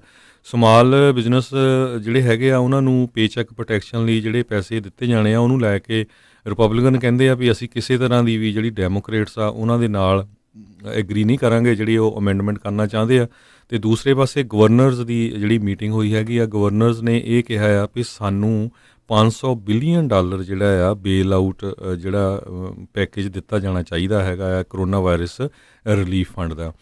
ਇਹਦੇ ਸੰਬੰਧ ਦੇ ਵਿੱਚ ਨੈਸ਼ਨਲ ਗਵਰਨਰ ਐਸੋਸੀਏਸ਼ਨ ਦੇ ਚੇਅਰਮੈਨ ਲੈਰੀ ਹੋਗਨ ਜਿਹੜੇ ਮੈਰੀਲੈਂਡ ਤੋਂ ਹੈਗੇ ਆ, ਅਤੇ ਗਵਰਨਰ ਐਂਡਰਿਊ ਕੋਮੋ ਜਿਹੜੇ ਨਿਊਯਾਰਕ ਤੋਂ ਹੈਗੇ ਆ, ਇਹਨਾਂ ਨੇ ਜੁਆਇੰਟ ਸਟੇਟਮੈਂਟ ਇਸ਼ੂ ਕੀਤੀ ਆ ਵੀ ਜਿਹੜੀਆਂ ਸਟੇਟਸ ਹੈਗੀਆਂ ਉਹਨਾਂ ਨੂੰ $500 ਬਿਲੀਅਨ ਜਿਹੜਾ ਆ ਕਰੋਨਾ ਵਾਇਰਸ ਕਰਕੇ ਜਿੰਨਾ ਵੀ ਨੁਕਸਾਨ ਹੋਇਆ, ਇਕੋਨਮੀ ਡਾਊਨ ਗਈ ਹੈਗੀ, ਹਸਪੀਟਲ ਲਈ ਇਹ ਐਕਸਟਰਾ ਪੈਸੇ ਦੇਣੇ ਚਾਹੀਦੇ ਆ। ਜੀ ਜੀ ਬਿਲਕੁਲ। ਅਗਲੀਆਂ ਜਿਹੜੀਆਂ ਹਰਜੋਤ ਸਿੰਘ ਜੀ ਇਸੇ ਦੇ ਨਾਲ ਹੀ ਸੰਬੰਧਿਤ ਗੱਲਾਂ ਬਾਤਾਂ 'ਚ ਦੱਸ ਰਹੀਏ, ਨਿਊਯਾਰਕ ਦੇ ਮੇਅਰ ਨੇ ਦੱਸਿਆ ਵੀ ਜਿਹੜੀ ਕਹਿੰਦੇ ਵੀ ਮੁਲਕ ਦੀ ਸਭ ਤੋਂ ਵੱਡੀ ਸਕੂਲ ਡਿਸਟ੍ਰਿਕਟ ਆ, ਉਹਨਾਂ ਨੇ ਅਕੈਡਮਿਕ ਈਅਰ ਯਾਨੀ ਕਿ ਇਸ ਨਾਟ 2020 ਦੇ ਐਂਡ ਤੱਕ 20 ਜਿਹੜਾ ਇਹ ਸੈਸ਼ਨ ਹੈਗਾ ਅਕੈਡਮਿਕ ਈਅਰ, ਸਕੂਲ ਈਅਰ, ਉਦੋਂ ਤੱਕ ਜਿਹੜੇ ਉੱਥੋਂ ਦੇ ਸਕੂਲ ਆ ਉਹ ਬੰਦ ਕਰਨ ਦੇ ਲਈ ਆਖ ਦਿੱਤਾ ਹੈਗਾ ਆ। ਉੱਧਰ ਟਰਕੀ ਤੋਂ ਇਹ ਜਿਹੜੀ ਹਰਜੋਤ ਸਿੰਘ ਜੀ ਖਬਰ ਆਈ ਆ, ਉੱਥੇ ਵੀ ਉਹਨਾਂ ਨੇ 2 ਦਿਨਾਂ ਦਾ ਕਰੋਨਾ ਵਾਇਰਸ ਕਰਫਿਊ ਜਿਹੜਾ ਆ ਉਹ ਲਾਇਆ ਆ। ਜਿੱਦਾਂ ਇੰਡੀਆ ਦੇ ਵਿੱਚ ਵੀ ਕਹਿ ਲਓ ਵੀ ਹੋ ਗਿਆ ਸੀਗਾ ਅਚਨਚੇਤੇ ਵੀ ਹਾਂਜੀ ਜੀ ਸ਼ੁਰੂ ਆ, ਉੱਦਾਂ ਹੀ ਕਹਿੰਦੇ ਵੀ ਵਿਦ ਲਿਟਲ ਵਾਰਨਿੰਗ ਉੱਥੇ ਲੋਕਾਂ ਨੂੰ ਭਾਜੜਾਂ ਜਿਹੜੀਆਂ ਆ ਉਹ ਪੈ ਗਈਆਂ, ਪਰ ਉੱਥੇ ਉਹਨਾਂ ਨੇ ਸਿਰਫ 2 ਦਿਨਾਂ ਦਾ ਲਾਇਆ। ਪਰ ਜਿੱਦਾਂ ਦੇ ਹਰਜੋਤ ਸਿੰਘ ਜੀ ਬਾਕੀ ਮੁਲਕਾਂ ਤੋਂ ਖਬਰਾਂ ਹੈਗੀਆਂ ਨੇ, 2 ਦਿਨਾਂ ਦੇ ਨਾਲ ਸਰਨਾ ਨਹੀਂ ਆ, ਇਹ ਮੈਨੂੰ ਲੱਗਦਾ ਅੱਗੇ ਤੋਂ ਅੱਗੇ ਜਿਹੜਾ ਵਧੂਗਾ। ਜਿੱਦਾਂ ਭਾਰਤ ਦੇ ਵਿੱਚ ਵੀ ਜਿਹੜਾ ਹੁਣ ਉਸ ਦਾ ਜਿਹੜਾ ਲੋਕਡਾਊਨ ਆ ਉਹਨਾਂ ਨੂੰ ਹੋਰ ਐਕਸਟੈਂਡ ਕਰ ਦਿੱਤਾ ਗਿਆ ਹੈ। ਇੰਡੀਆ ਵਾਲਿਆਂ ਨੇ 2 ਵੀਕ ਲਈ ਹੋਰ ਐਕਸਟੈਂਡ ਕਰਤਾ। ਇੱਕ ਵਾਰੀ ਫੇਰ ਜਿੰਨੇ ਵੀ ਸਾਡੇ ਸਰੋਤੇ ਹੈਗੇ ਆ ਸੁਣ ਰਹੇ, ਪਲੀਜ਼ ਕਿਸੇ ਦਾ ਰਿਸ਼ਤੇਦਾਰ ਜਿਹੜਾ US ਸਿਟੀਜ਼ਨ ਆ ਜਾਂ ਉਹਨਾਂ ਦੇ ਰਿਸ਼ਤੇਦਾਰ ਗ੍ਰੀਨ ਕਾਰਡ ਹੋਲਡਰ ਹੈਗੇ ਆ ਉਸ ਸੇਮ ਫੈਮਿਲੀ ਦੇ ਵਿੱਚ, ਪਲੀਜ਼ ਇਮੀਡੀਏਟਲੀ ਜੇ USA ਆਉਣਾ ਚਾਹੁੰਦੇ ਆ, ਤੁਸੀਂ ਸਟੈਪ ਪ੍ਰੋਗਰਾਮ ਜਿਹੜਾ ਹੈਗਾ ਆ ਉਹਦੇ 'ਚ ਐਨਰੋਲ ਕਰੋ। ਅਸੀਂ ਬਹੁਤ ਵਾਰੀ ਉਹਦੀ ਇਨਫੋਰਮੇਸ਼ਨ ਫੇਸਬੁੱਕ 'ਤੇ ਪਾਈ ਹੈਗੀ ਆ। ਕਾਫੀ ਵੱਡੀ ਗਿਣਤੀ 'ਚ ਪੰਜਾਬੀ ਆਏ ਵੀ ਹੈਗੇ ਆ, ਅਤੇ ਕੋਈ ਵੀ ਉਹ ਪੈਸੇ ਪਹਿਲਾਂ ਨਹੀਂ ਲੈ ਰਿਹਾ, ਇੱਕ ਬੌਂਡ ਜ਼ਰੂਰ ਸਾਈਨ ਕਰਾ ਰਿਹਾ ਵੀ ਮੇਬੀ ਹੋ ਸਕਦਾ 2500 ਜਾਂ 3000 ਜਾਂ 2000 ਟਿਕਟ ਹੋ ਸਕਦੀ ਆ। ਅਤੇ ਕੱਲ੍ਹ ਮੇਰੇ ਇੱਕ ਵੀਰ ਨਾਲ ਗੱਲ ਹੁੰਦੀ ਸੀ, ਉਹ ਕਹਿੰਦੇ ਵੀ ਮੇਰੀ ਸਟੇਟ ਡਿਪਾਰਟਮੈਂਟ ਨਾਲ ਗੱਲ ਹੋਈ ਆ, ਉਹ ਕਹਿੰਦੇ ਵੀ ਇਹ ਵੀ ਗੱਲ ਚੱਲ ਰਹੀ ਆ ਵੀ ਸ਼ਾਇਦ ਜਿਹੜੇ ਸੀਨੀਅਰ ਸਿਟੀਜ਼ਨਸ ਹੈਗੇ ਆ ਜਾਂ ਜਿਹੜੇ ਨਹੀਂ ਜੋਬ ਕਰਦੇ ਉਹਨਾਂ ਤੋਂ ਟਿਕਟ ਦੇ ਪੈਸੇ ਨਾ ਵੀ ਲਏ ਜਾਣ, ਵੀ ਇਹ ਜਿਹੜਾ ਆ ਸਹੂਲਤ ਦਿੱਤੀ ਜਾ ਸਕਦੀ। ਜਿਹੜੀ ਸਟੇਟ ਡਿਪਾਰਟਮੈਂਟ ਆ, ਜਿੰਨੇ ਵੀ ਸਿਟੀਜ਼ਨ ਹੁਣ ਤੱਕ 4 ਲੱਖ ਦੇ ਕਰੀਬ US ਦੇ ਸਿਟੀਜ਼ਨ ਪੂਰੇ ਦੁਨੀਆ 'ਚੋਂ ਆਏ ਹੈਗੇ ਆ, ਵੀ ਉਹਨਾਂ ਦੇ ਲਈ ਇਹ ਜਿਹੜਾ ਪੈਕੇਜ ਆ ਕਰੋਨਾ ਵਾਇਰਸ ਵੀ ਵਾਈਟ ਹਾਊਸ ਨਾਲ ਉਹ ਗੱਲਬਾਤ ਚੱਲ ਰਹੀ ਹੈ। ਆਈ ਥਿੰਕ ਹਰਜੋਤ ਸਿੰਘ ਜੀ 4 ਲੱਖ ਨਹੀਂ 44,000 ਜਿਹੜੇ ਉਹ ਆਏ ਸੀਗੇ, ਤਾਂ ਅਜੇ ਹੋਰ ਜਿਹੜੇ ਉਹਨਾਂ ਨੇ ਜਿਹੜੇ ਉਹ ਲੈ ਕੇ ਆਉਣੇ ਹੈਗੇ ਆ। ਅਜੇ ਕਾਫੀ ਹੋਰ ਹਜ਼ਾਰਾਂ ਦੀ ਸੰਖਿਆ ਦੇ ਵਿੱਚ ਅਮਰੀਕਨ ਸਿਟੀਜ਼ਨ ਜਿਹੜੇ ਆ ਉਹ ਬਾਹਰ ਫਸੇ ਹੋਏ ਨੇ। ਸੋ ਉਹ ਜਿਹੜੀ ਵੈਬਸਾਈਟ ਤੁਹਾਨੂੰ ਆਪਾਂ ਫੇਰ ਦੱਸਦੇ ਜਾਂਦੇ ਹਾਂ, ਮੈਂ ਬੋਲ ਦਿੰਦਾ ਆ step.state.gov ਜਿਹੜੀ ਉਹ ਹੈਗੀ ਆ। ਅਤੇ ਨਾਲ ਹੀ ਜਿਹੜੇ ਵੀ ਮੁਲਕ ਦੇ ਵਿੱਚ ਕੋਈ ਫਸਿਆ ਹੈਗਾ ਆ, ਉਹ ਉੱਥੋਂ ਦੀ ਜਿਹੜੀ US ਦੀ ਅੰਬੈਸੀ ਤੁਹਾਨੂੰ ਨਜ਼ਦੀਕ ਹੈਗੀ ਆ, ਉਹਨਾਂ ਨੂੰ ਇੱਧਰ ਕਾਲ ਜਾਂ ਈਮੇਲ ਕਰੋ, ਬੈਸਟ ਹੈਗਾ। ਗੂਗਲ ਦੇ ਉੱਤੇ ਜਿਹੜੀ ਉਹ ਸਰਚ ਕਰੋ ਤੁਸੀਂ US ਐਮਬੈਸੀਜ਼ ਨੀਅਰ ਮੀ, ਉਹ ਸਰਚ ਕਰਕੇ ਤੇ ਫਿਰ ਤੁਸੀਂ ਉਹਨਾਂ ਦੇ ਕੰਟੈਕਟ ਦੇ ਉੱਤੇ ਜਿਹੜੀ ਉਹਨਾਂ ਨੂੰ ਕਾਲ ਕਰੋ। ਜ਼ਿਆਦਾਤਰ ਹਰ ਐਮਬੈਸੀ ਨੇ ਆਪੋ ਆਪਣਾ ਫਾਰਮ ਵੀ ਜਿਹੜਾ ਉਹ ਇੱਕ ਵੱਖਰਾ ਵੀ ਜਿਹੜਾ ਉਹ ਨਾਲ ਦੇ ਨਾਲ ਭਰਾ ਰਹੇ ਹੈਗੇ ਆ। ਸੋ ਉਹ ਜਿਹੜਾ ਜ਼ਰੂਰ ਤੁਸੀਂ ਧਿਆਨ ਰੱਖੋ। ਬਹੁਤ ਸਾਰੇ ਜਿਹੜੇ ਇਸ ਦੇ ਬਾਰੇ ਸਵਾਲ ਵੀ ਹੋਣਗੇ, ਆਪਾਂ ਜਿਹੜੇ ਆਪਣੇ ਨਾਲ ਅੱਜ ਜੁੜਨੇ ਆ ਇਮੀਗ੍ਰੇਸ਼ਨ ਵਾਲੇ, ਉਹਨਾਂ ਦੇ ਨਾਲ ਆਪਾਂ ਗੱਲ ਕਰਾਂਗੇ ਤਾਂ ਜੋ ਆਪਾਂ ਸਾਰਿਆਂ ਨੂੰ ਜਿਹੜਾ ਉਹ ਪਤਾ ਲੱਗ ਸਕੇ ਹੋਰ ਇਸ ਦੇ ਵਿੱਚ ਕੀ ਕੁਛ ਜਿਹੜਾ ਉਹ ਹੈਗਾ ਆ। ਪਰ ਇਹ ਬਹੁਤ ਜ਼ਰੂਰੀ ਆ, ਲੋਕਡਾਊਨ ਉੱਥੇ ਜਿਹੜਾ ਉਹ ਵੱਧ ਗਿਆ, ਇਹਦਾ ਮਤਲਬ ਫਲਾਈਟਾਂ ਦਾ ਆਉਣਾ ਜਾਣਾ ਉਹ ਨਹੀਂ ਹੋਊਗਾ, ਜਿਹਦੇ ਕਰਕੇ ਜਿਹੜੀ ਪ੍ਰੋਬਲਮ ਬਾਅਦ ਦੇ ਵਿੱਚ ਲੋਕਾਂ ਦੀ ਆ ਜਾਣੀ ਆ। ਕਈਆਂ ਲੋਕਾਂ ਦੇ 6-6 ਮਹੀਨੇ ਜਿਹੜੇ ਉੱਥੇ ਗਿਆ ਦੇ ਜਿਹੜੇ ਉਹ ਟੱਪਣ ਵਾਲੇ ਹੋਣੇ ਆ, ਜਾਂ ਕਈਆਂ ਦਾ ਸਾਲ ਹੋਣ ਵਾਲਾ ਹੋਊਗਾ। ਸੋ ਉਹਦੇ ਬਾਰੇ ਜਿਹੜੀ ਆਪਾਂ ਜ਼ਰੂਰ ਇਸ ਦੇ ਵਿੱਚ ਚਰਚਾ ਆ ਉਹ ਕਰਾਂਗੇ। ਅਤੇ ਇੱਕ ਵਾਰੀ ਫਿਰ ਜਿਹੜੀ ਆਪਾਂ ਹਰਜੋਤ ਸਿੰਘ ਜੀ ਕੱਲ੍ਹ ਦੀ ਜਿਹੜੀ ਖਬਰ ਸੀ ਉਸ ਨੂੰ ਮੁੜ ਕੇ ਜਿਹੜਾ ਦੱਸਦੇ ਜਾਈਏ ਵੀ ਜਿਹੜਾ ਸਟਿਮੂਲਸ ਪੈਕੇਜ ਦੇ ਲਈ ਜਿਹੜੇ ਨੌਨ ਫਾਈਲਰ ਆ, ਜਿਨ੍ਹਾਂ ਨੂੰ ਟੈਕਸ ਭਰਨ ਦੀ ਜ਼ਰੂਰਤ ਨਹੀਂ ਹੁੰਦੀ, ਪਰ ਉਹਨਾਂ ਨੂੰ ਹੁਣ ਆਖਿਆ ਗਿਆ ਹੈ ਵੀ ਉਹ ਇੱਕ ਸਿੰਪਲ ਫਾਰਮ ਜਿਹੜਾ IRS ਦੀ ਵੈਬਸਾਈਟ ਦੇ ਉੱਤੇ ਭਰੋ ਤਾਂ ਜੋ ਤੁਹਾਨੂੰ ਪਤਾ ਲੱਗ ਸਕੇ ਵੀ ਕੀ ਤੁਹਾਨੂੰ ਜਿਹੜਾ ਇਕਨੋਮਿਕ ਇੰਪੈਕਟ ਪੇਮੈਂਟ ਜਿਹੜੀ ਆ ਉਹ ਮਿਲੂਗੀ ਜਾਂ ਨਹੀਂ ਮਿਲੂਗੀ। ਸੋ irs.gov ਦੇ ਉੱਤੇ ਜਾ ਕੇ ਕਰੋਨਾ ਵਾਇਰਸ ਵਾਲਾ ਜਿਹੜਾ ਉੱਥੇ ਲਿੰਕ ਆ ਉਹ ਉਸ ਦੇ ਵਿੱਚ ਆ ਜਾਂਦਾ ਆ, ਅਤੇ ਉਸ ਦੇ ਵਿੱਚ non filers enter payment info here ਉੱਥੇ ਜਿਹੜੀ ਉਹ ਭਰ ਦਿਓ, ਅਤੇ ਫਿਰ ਜਿਹੜੇ ਆ ਉਹਨਾਂ ਨੂੰ ਵੀ ਜਿਹੜੀ ਆ ਜਲਦ ਤੋਂ ਜਲਦ ਜਿਹੜੀ ਆ ਉਹ ਪੇਮੈਂਟ ਆ ਉਹ ਮਿਲ ਜਾਵੇਗੀ। ਆਲਰੇਡੀ ਜਿਹੜੇ ਟਰੈਜਰੀ ਅਫੀਸ਼ੀਅਲ ਆ ਉਹਨਾਂ ਨੇ ਦੱਸਿਆ ਵੀ 15 ਅਪ੍ਰੈਲ ਤੱਕ ਉਹਨਾਂ ਨੇ ਪਹਿਲਾ ਫੇਜ਼ ਜਿਹੜਾ ਆ ਉਸ ਨੂੰ ਕੰਪਲੀਟ ਕਰ ਦੇਣਾ ਹੈਗਾ ਆ। ਜੀ ਪ੍ਰੈਜ਼ੀਡੈਂਟ ਜਿਹੜੇ ਡੋਨਲਡ ਟਰੰਪ ਆ ਉਹ ਕਹਿੰਦੇ ਵੀ ਜਿਹੜਾ ਹੁਣ ਈਸਟਰ ਵੀਕਐਂਡ ਹੈਗਾ ਆ ਉਹ ਘਰ ਹੀ ਰਹਿਣਗੇ। ਉਹਨਾਂ ਨੇ ਇਹ ਪਹਿਲਾਂ ਤਾਂ ਇਹ ਸੋਚਿਆ ਸੀ ਵੀ ਬਿਗੈਸਟ ਡਿਸੀਜਨ ਹੋਊਗਾ ਮੇਰੇ ਲਾਈਫ ਦਾ, ਵੀ ਸੋਚ ਰਹੇ ਸੀ ਈਸਟਰ ਵਾਲੇ ਦਿਨ ਜਿਹੜਾ US ਨੂੰ ਓਪਨ ਕੀਤਾ ਜਾਵੇ ਕੁਛ ਹਿੱਸਿਆਂ ਨੂੰ। ਹੁਣ ਉਹ ਮਈ 1 ਤੱਕ ਚਲਾ ਗਿਆ ਅਤੇ ਕਹਿੰਦੇ ਵੀ ਇੱਕ ਜਿਹੜਾ ਟੈਕਸਸ ਦੇ ਵਿੱਚ ਚਰਚ ਹੈਗਾ ਆ ਉਹਦੀ ਉਹ ਲਾਈਵ ਸਟਰੀਮ ਘਰ ਬੈਠ ਕੇ ਦੇਖਣਗੇ। ਸਾਰਿਆਂ ਨੂੰ ਪਤਾ ਹੀ ਆ ਵੀ ਜਿਹੜਾ ਈਸਟਰ ਆ USA ਦੇ ਵਿੱਚ ਜਿਹੜੇ ਨਿਆਣੇ ਆ ਐਗ ਹੰਟਿੰਗ ਵਗੈਰਾ ਲਈ ਬਹੁਤ ਮਨਾਉਂਦੇ ਹੈਗੇ ਆ, ਇਹਨਾਂ ਦਾ ਧਾਰਮਿਕ ਤਿਉਹਾਰ ਹੈਗਾ ਆ। ਪਰ ਬਹੁਤ ਸਾਰੇ ਗਵਰਨਰ ਸਟ੍ਰਿਕਟ ਵੀ ਹੋਏ ਆ। ਕੰਟਕੀ ਦੇ ਗਵਰਨਰ ਨੇ ਕੱਲ੍ਹ ਆਪਾਂ ਖਬਰ ਸਾਂਝੀ ਵੀ ਕੀਤੀ ਸੀ ਕਿਸ ਤਰ੍ਹਾਂ ਉਹ ਕਹਿੰਦੇ ਵੀ ਜਿਹੜੇ ਵੀ ਕੋਈ ਈਸਟਰ ਸਰਵਿਸਿਜ਼ ਚਰਚ 'ਚ ਅਟੈਂਡ ਕਰਨ ਜਾਊਗੇ ਆਪਾਂ ਉਹਨਾਂ ਦੀਆਂ ਜਿਹੜੀਆਂ ਪਲੇਟਸ ਹੈਗੀਆਂ ਕਾਰਾਂ ਦੀਆਂ ਨੋਟ ਕਰਕੇ ਅਤੇ ਉਹਨਾਂ ਨੂੰ 14 ਦਿਨ ਲਈ ਜਿਹੜਾ ਕੁਆਰੰਟੀਨ ਰਹਿਣਾ ਪਊਗਾ ਅਤੇ ਪੁਲਿਸ ਵਾਲੇ ਚੈੱਕ ਕਰਨਗੇ। ਸੋ ਆਪਾਂ ਨੂੰ ਵੀ ਵਿਸਾਖੀ ਆਉਣੀ ਆ ਹੁਣ ਮੋਹਰਲੇ ਵੀਕ, ਖਾਲਸੇ ਦਾ ਜਨਮ ਦਿਨ ਆ। ਸੋ ਪਲੀਜ਼ ਸਾਰੇ ਜਿੰਨੇ ਵੀ ਸਾਡੇ ਸਰੋਤੇ ਬੇਨਤੀ ਕਰਦੇ ਆ ਵੀ ਗੁਰੂ ਘਰਾਂ 'ਚ ਜੇ ਜਾਣਾ ਵੀ ਆ ਦੇਖ ਕੇ ਜਾਓ, ਕੋਈ ਇਕੱਠ ਨਹੀਂ ਹੋਣਾ ਚਾਹੀਦਾ ਕਿਤੇ ਵੀ, 10 ਬੰਦਿਆਂ ਤੋਂ ਵੱਧ ਨਹੀਂ ਇਕੱਠੇ ਹੋਣੇ ਚਾਹੀਦੇ ਹੈਗੇ, ਤੇ ਦੂਰੀ ਬਣਾ ਕੇ ਵੱਖ-ਵੱਖ ਸਮੇਂ 'ਤੇ ਜਾ ਸਕਦੇ ਆ, ਇੱਕ ਦਿਨ ਅੱਗੇ ਇੱਕ ਦਿਨ ਪਿੱਛੇ ਵੀ ਜਾ ਸਕਦੇ, ਕੋਈ ਐਡੀ ਗੱਲ ਨਹੀਂ ਹੈਗੀ। ਕਿਉਂਕਿ ਇਹਦੇ 'ਚ ਅਸੀਂ ਆਪਣਾ ਵੀ ਭਲਾ ਕਰਦੇ ਹਾਂ ਅਤੇ ਆਪਣੀ ਕੌਮ ਦਾ ਵੀ ਅਤੇ ਪੂਰੇ ਦੇਸ਼ ਦਾ ਵੀ ਜਿਹੜਾ ਭਲਾ ਕਰਦੇ ਹੈਗੇ। ਜੀ ਬਿਲਕੁਲ। ਅਤੇ ਜਿਹੜੀਆਂ ਹਰਜੋਤ ਸਿੰਘ ਜੀ ਸਟਿਮੂਲਸ ਪੈਕੇਜ ਦੀਆਂ ਕਈ ਲੋਕਾਂ ਨੇ ਤਸਵੀਰਾਂ ਪਾਉਣੀਆਂ ਸ਼ੁਰੂ ਕੀਤੀਆਂ ਵੀ ਕਹਿੰਦੇ ਜੀ ਕਈਆਂ ਦੇ ਪੇਮੈਂਟ ਆਉਣੀ ਜਿਹੜੀ ਉਹ ਸ਼ੁਰੂ ਹੋ ਗਈ ਆ, ਕਿਸੇ ਨੂੰ 1200 ਮਿਲ ਰਿਹਾ, ਕਿਸੇ ਨੂੰ 1700 ਮਿਲ ਰਿਹਾ, ਕਿਸੇ ਦਾ 2400 ਆ ਰਿਹਾ। ਸੋ ਇਸ ਤਰੀਕੇ ਦੇ ਨਾਲ ਲੋਕਾਂ ਨੇ ਜਿਹੜੀਆਂ ਉਹ ਪਾਉਣੀਆਂ ਜਿਹੜੀਆਂ ਸ਼ੁਰੂ ਕਰ ਦਿੱਤੀਆਂ ਆ। ਸੋ ਇਹ ਚੀਜ਼ਾਂ ਜਿਹੜੀਆਂ ਆ ਰਹੀਆਂ, ਚਲੋ ਚੰਗੀ ਗੱਲ ਹੈਗੀ ਆ ਵੀ ਜਿਨ੍ਹਾਂ ਨੂੰ ਜਿਹੜੀ ਜ਼ਰੂਰਤ ਹੈਗੀ ਇਸ ਟਾਈਮ ਕਾਫੀ ਮੌਕੇ ਜਿਹੜੀ ਜ਼ਰੂਰਤ ਹੈਗੀ ਤਾਂ ਜੋ ਉਸ ਦੇ ਵਿੱਚ ਆ ਜਾਣ। ਸੋ ਕਾਫੀ ਲੋਕਾਂ ਨੇ ਜਿਹੜੀਆਂ ਆ ਔਨਲਾਈਨ ਜਿਹੜੀਆਂ ਤਸਵੀਰਾਂ ਪਾਉਣੀਆਂ ਉਸ ਦੇ ਬਾਰੇ ਸ਼ੁਰੂ ਕਰ ਦਿੱਤੀਆਂ। ਸੋ ਘਬਰਾਓ ਨਾ, ਜਿਨ੍ਹਾਂ ਨੂੰ ਜ਼ਰੂਰਤ ਹੈਗੀ ਹੈ, ਜਿਹੜੇ ਐਲੀਜੀਬਲ ਹੈਗੇ ਆਟੋਮੈਟਿਕਲੀ ਉਹਨਾਂ ਨੂੰ ਜਿਹੜੀ ਪੇਮੈਂਟ ਉਹ ਮਿਲਣੀ ਸ਼ੁਰੂ ਹੋ ਜਾਵੇਗੀ। ਜੀ ਬਿਲਕੁਲ, ਮੈਂ ਦੇਖ ਰਿਹਾ ਇੱਕ ਪਰਿਵਾਰ ਨੇ $4700 ਉਹਨਾਂ ਨੂੰ ਮਿਲਿਆ। ਸੋ ਉਹਨਾਂ ਨੇ ਉਹਦੀ ਫੋਟੋ ਪਾਈ ਆ, ਉਹਨਾਂ ਦੇ ਬੱਚੇ ਹੋਣੇ ਆ, ਪੇਰੈਂਟਸ ਡਿਪੈਂਡੈਂਟ ਹੋਣੇ ਜੀ ਜੀ ਬਿਲਕੁਲ। ਸੋ ਇਹ ਇਸ ਤਰੀਕੇ ਦੇ ਨਾਲ ਜਿਹੜਾ ਉਹ ਚੱਲ ਰਿਹਾ ਹੈਗਾ। ਸੋ ਹਰਜੋਤ ਸਿੰਘ ਜੀ ਇੱਕ ਜਿਹੜੀ ਹੋਰ ਖਬਰ ਜਿਹੜੀ ਫਾਰਮ ਵਰਕਰਸ ਦੇ ਨਾਲ ਵੀ ਸੰਬੰਧਿਤ ਆ ਰਹੀ ਹੈ ਵੀ ਕਹਿੰਦੇ ਜਿਹੜੇ ਫੋਰਨ ਤੋਂ ਆ ਕੇ ਇੱਥੇ ਫਾਰਮ ਵਰਕਰ ਕਰ ਰਹੇ ਆ, ਸੋ ਵਾਈਟ ਹਾਊਸ ਵਾਲੇ ਜਿਹੜੇ ਫਾਰਮ ਜਿਹੜੇ ਲੀਡਰਸ ਕਹਿ ਲਓ ਜਾਂ ਉਹ ਡਿਪਾਰਟਮੈਂਟ ਦੇ ਨਾਲ ਗੱਲ ਕਰ ਰਿਹਾ ਵੀ ਉਹਨਾਂ ਦੀਆਂ ਵੇਜਿਸ ਜਿਹੜੀਆਂ ਆ ਉਹ ਘਟਾਈਆਂ ਜਾਣ, ਜਿਹੜੇ ਬਾਹਰੋਂ ਆ ਕੇ ਜਿਹੜਾ ਕੰਮ ਕਰਦੇ ਆ, ਤਾਂ ਜੋ ਜਿਹੜੇ ਅਮਰੀਕਨ ਫਾਰਮਰਸ ਆ ਅਤੇ ਅਮਰੀਕਨ ਜਿਹੜੇ ਫਾਰਮ ਵਰਕਰਸ ਆ ਉਹਨਾਂ ਦੇ ਉੱਤੇ ਜਿਹੜਾ ਇਸ ਦਾ ਪ੍ਰਕੋਪ ਬਣਿਆ ਪਿਆ ਆ ਉਹ ਕਿਤੇ ਨਾ ਕਿਤੇ ਘੱਟ ਸਕੇ। ਅਤੇ ਹਰਜੋਤ ਸਿੰਘ ਜੀ ਆਪਾਂ ਵੈਸੇ ਜਿੰਨੀ ਦੀ ਗੱਲ ਕੀਤੀ ਆਪਾਂ ਹਮੇਸ਼ਾ ਚੇਤਾ ਭੁੱਲ ਗਿਆ, ਪਰ ਫਾਰਮਰਸ ਦਾ ਸਭ ਤੋਂ ਵੱਡਾ ਯੋਗਦਾਨ ਹੈ ਇਸ ਕਰੋਨਾ ਵਾਇਰਸ ਦੇ ਵਿੱਚ। ਆਪਾਂ ਜੋ ਕੁਛ ਵੀ ਖਾ ਪੀ ਰਹੇ ਹਾਂ, ਜਿੰਨੇ ਵੀ ਫਾਰਮਰਸ ਉੱਥੇ ਖੇਤੀਬਾੜੀ ਕਰ ਰਹੇ ਆ, ਫਾਰਮ ਵਰਕਰ ਜਿਹੜੇ ਉੱਥੇ ਚੁਗਾਈ ਕਰ ਰਹੇ ਆ, ਸਾਰਾ ਕੁਛ ਜਿਹੜਾ ਉਹ ਆਪਾਂ ਤੱਕ ਫਸਲਾਂ ਜਿਹੜੀਆਂ ਪਹੁੰਚਾ ਰਹੇ ਆ, ਉਹਨਾਂ ਦਾ ਬਹੁਤ ਬਹੁਤ ਤਹਿ ਦਿਲੋਂ ਅਸੀਂ ਸ਼ੁਕਰੀਆ ਅਦਾ ਕਰਦੇ ਹਾਂ, ਧੰਨਵਾਦ ਕਰਦੇ ਹਾਂ ਵੀ ਸਾਰਿਆਂ ਦੇ ਘਰਾਂ ਦੇ ਵਿੱਚ ਚੁੱਲ੍ਹੇ ਜਿਹੜੇ ਉਹ ਬਲਦੇ ਆ ਉਹਨਾਂ ਦੇ ਕਰਕੇ। ਪੂਰੀ ਅਮਰੀਕਾ ਦੇ ਵਿੱਚ ਕਹਿੰਦੇ ਵੀ ਜੇ ਰੱਬ ਨਾ ਕਰੇ ਵੀ ਉਹਨਾਂ ਫਾਰਮ ਵਰਕਰਸ ਦੇ ਵਿੱਚ ਜੇ ਕਰੋਨਾ ਵਾਇਰਸ ਵਾਲਾ ਜੇ ਪ੍ਰਕੋਪ ਆ ਜਾਂਦਾ ਆ, ਉਨੀ ਲਪੇਟ ਦੇ ਵਿੱਚ ਆ ਜਾਂਦੇ ਆ, ਅਤੇ ਅਮਰੀਕਾ ਕਿਤੇ ਨਾ ਕਿਤੇ ਭੁੱਖੇ ਭਾਣੇ ਹੋ ਜਾਣਾ ਆ। ਸੋ ਉਹਨਾਂ ਦਾ ਜ਼ਰੂਰ ਸ਼ੁਕਰੀਆ ਅਦਾ ਕਰੋ, ਧੰਨਵਾਦ ਕਰੋ। ਜਿਹੜੇ ਵੀ ਕਿਸੇ ਨੂੰ ਤੁਸੀਂ ਜਾਣਦੇ ਆ ਫਾਰਮਰ ਨੂੰ, ਫਾਰਮ ਵਰਕਰ ਨੂੰ, ਉਹਨਾਂ ਦਾ ਜ਼ਰੂਰ ਸ਼ੁਕਰੀਆ ਦਾ ਜਿਹੜਾ ਆਪਾਂ ਨੂੰ ਸਾਰਿਆਂ ਨੂੰ ਕਰਨਾ ਚਾਹੀਦਾ ਆ। ਸੋ ਬਿਲਕੁਲ ਇਹ ਵੀ ਦੱਸਦੇ ਜਾਈਏ, ਆਪਾਂ ਪਿਛਲੇ ਦਿਨਾਂ 'ਚ ਖਬਰਾਂ ਸਾਂਝੀਆਂ ਕੀਤੀਆਂ ਸੀਆਂ ਵੀ ਜਿਹੜਾ ਆ ਇਹ ਸਾਰਾ ਕੁਝ ਹੋਣ ਕਰਕੇ ਬਹੁਤ ਸਾਰਾ ਜਿਹੜਾ ਫਾਰਮਰਸ ਨੂੰ ਨੁਕਸਾਨ ਵੀ ਹੋ ਰਿਹਾ ਹੈਗਾ। ਉਹਨਾਂ ਦੀਆਂ ਪੂਰੀਆਂ ਕਹਿੰਦੇ ਵੀ ਸਬਜ਼ੀਆਂ ਜਿਹੜੀਆਂ ਆ ਉਹ ਵੀ ਨਹੀਂ ਡਿਲੀਵਰ ਹੋ ਰਹੀਆਂ, ਜਾਂ ਕਿਉਂਕਿ ਸਟੋਰ ਜਿਹੜੇ ਆ ਬਹੁਤ ਕਲੋਜ਼ ਹੈਗੇ ਆ, ਘੰਟੇ ਘੱਟ ਹੈਗੇ ਆ, ਲੋਕ ਬਾਹਰ ਸ਼ਾਪ ਕਰਨ ਘੱਟ ਜਾਂਦੇ ਆ, ਦੁੱਧ ਵਾਲੇ ਦੁੱਧ ਡੰਪ ਕਰ ਰਹੇ ਹੈਗੇ ਆ, ਐਗਸ ਜਿਹੜੇ ਉਹ ਸਮੈਸ਼ ਕਰ ਰਹੇ ਹੈਗੇ ਆ, ਵੀ ਫੂਡ ਜਿਹੜਾ ਵੇਸਟ ਵੀ ਬਹੁਤ ਕੁਛ ਜਾ ਰਿਹਾ ਹੈਗਾ, ਕਿਉਂਕਿ ਰੈਸਟੋਰੈਂਟਸ ਬਹੁਤ ਸਾਰੇ ਬੰਦ ਆ ਜਿਹੜੇ ਯੂਜ਼ ਕਰਦੇ ਸੀ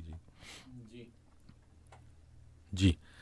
ਸੋ ਇਸੇ ਤਰ੍ਹਾਂ ਅੱਜ ਜਿਹੜਾ ਸਾਡਾ ਇਮੀਗ੍ਰੇਸ਼ਨ ਦਾ ਪ੍ਰੋਗਰਾਮ ਹੁੰਦਾ ਹੈਗਾ ਆ, ਇਮੀਗ੍ਰੇਸ਼ਨ ਦੇ ਪ੍ਰੋਗਰਾਮ ਦੇ ਵਿੱਚ ਆਪਾਂ ਅੱਜ ਇੱਕ ਸਾਡੇ ਵੀਰ ਹੈਗੇ ਆ ਇਮੀਗ੍ਰੇਸ਼ਨ ਲਾਇਰ ਸੈਨ ਫਰਾਂਸਿਸਕੋ ਬੇ ਏਰੀਏ ਦੇ ਵਿੱਚ, ਉਹਨਾਂ ਨੂੰ ਆਪਾਂ ਬ੍ਰੇਕ ਤੋਂ ਬਾਅਦ ਲੈ ਕੇ ਆਉਣਾ ਹੈ, ਉਹਨਾਂ ਤੋਂ ਕੁਐਸਚਨ ਪੁੱਛਣੇ, ਕਿਉਂਕਿ ਬਹੁਤ ਸਾਰੇ ਆਪਣੇ ਜਿਹੜੇ ਸਰੋਤੇ ਹੈਗੇ ਪੰਜਾਬੀ ਰੇਡੀਓ USA ਦੇ, ਉਹਨਾਂ ਦੇ ਕੁਐਸਚਨ ਇਮੀਗ੍ਰੇਸ਼ਨ ਨੂੰ ਲੈ ਕੇ, ਕਿਉਂਕਿ ਸਾਰਾ ਕੁਝ ਠੱਪ ਪਿਆ ਆ। ਕਿਸੇ ਦਾ ਪੋਲੀਟੀਕਲ ਅਸਾਈਲਮ ਅਪਲਾਈ ਕੀਤਾ ਸੀ, ਡੇਟਾਂ ਐਕਸਟੈਂਡ ਹੋ ਗਈਆਂ, ਕਈਆਂ ਦੇ ਪੇਰੈਂਟਸ ਜਾਂ ਬ੍ਰਦਰਸ ਵਿਜ਼ਿਟ ਕਰਨ ਆਏ ਹੈਗੇ ਆ, ਉਹਨਾਂ ਦਾ ਜਿਹੜਾ ਸਮਾਂ ਓਵਰ ਹੋ ਗਿਆ, ਉਹ ਫਿਰ ਓਵਰ ਸਟੇ ਹੋ ਗਿਆ। ਉਹ ਕੀ ਕਾਰਨ, ਕਈਆਂ ਦੇ parents brother sister India visit ਕਰਨ ਗਏ ਆ, ਉਹਨਾਂ ਨੂੰ 6 ਮਹੀਨੇ ਤੋਂ ਵੱਧ ਹੋ ਗਿਆ ਗ੍ਰੀਨ ਕਾਰਡ 'ਤੇ, ਉਹ ਕੀ ਕਰ ਸਕਦੇ ਆ।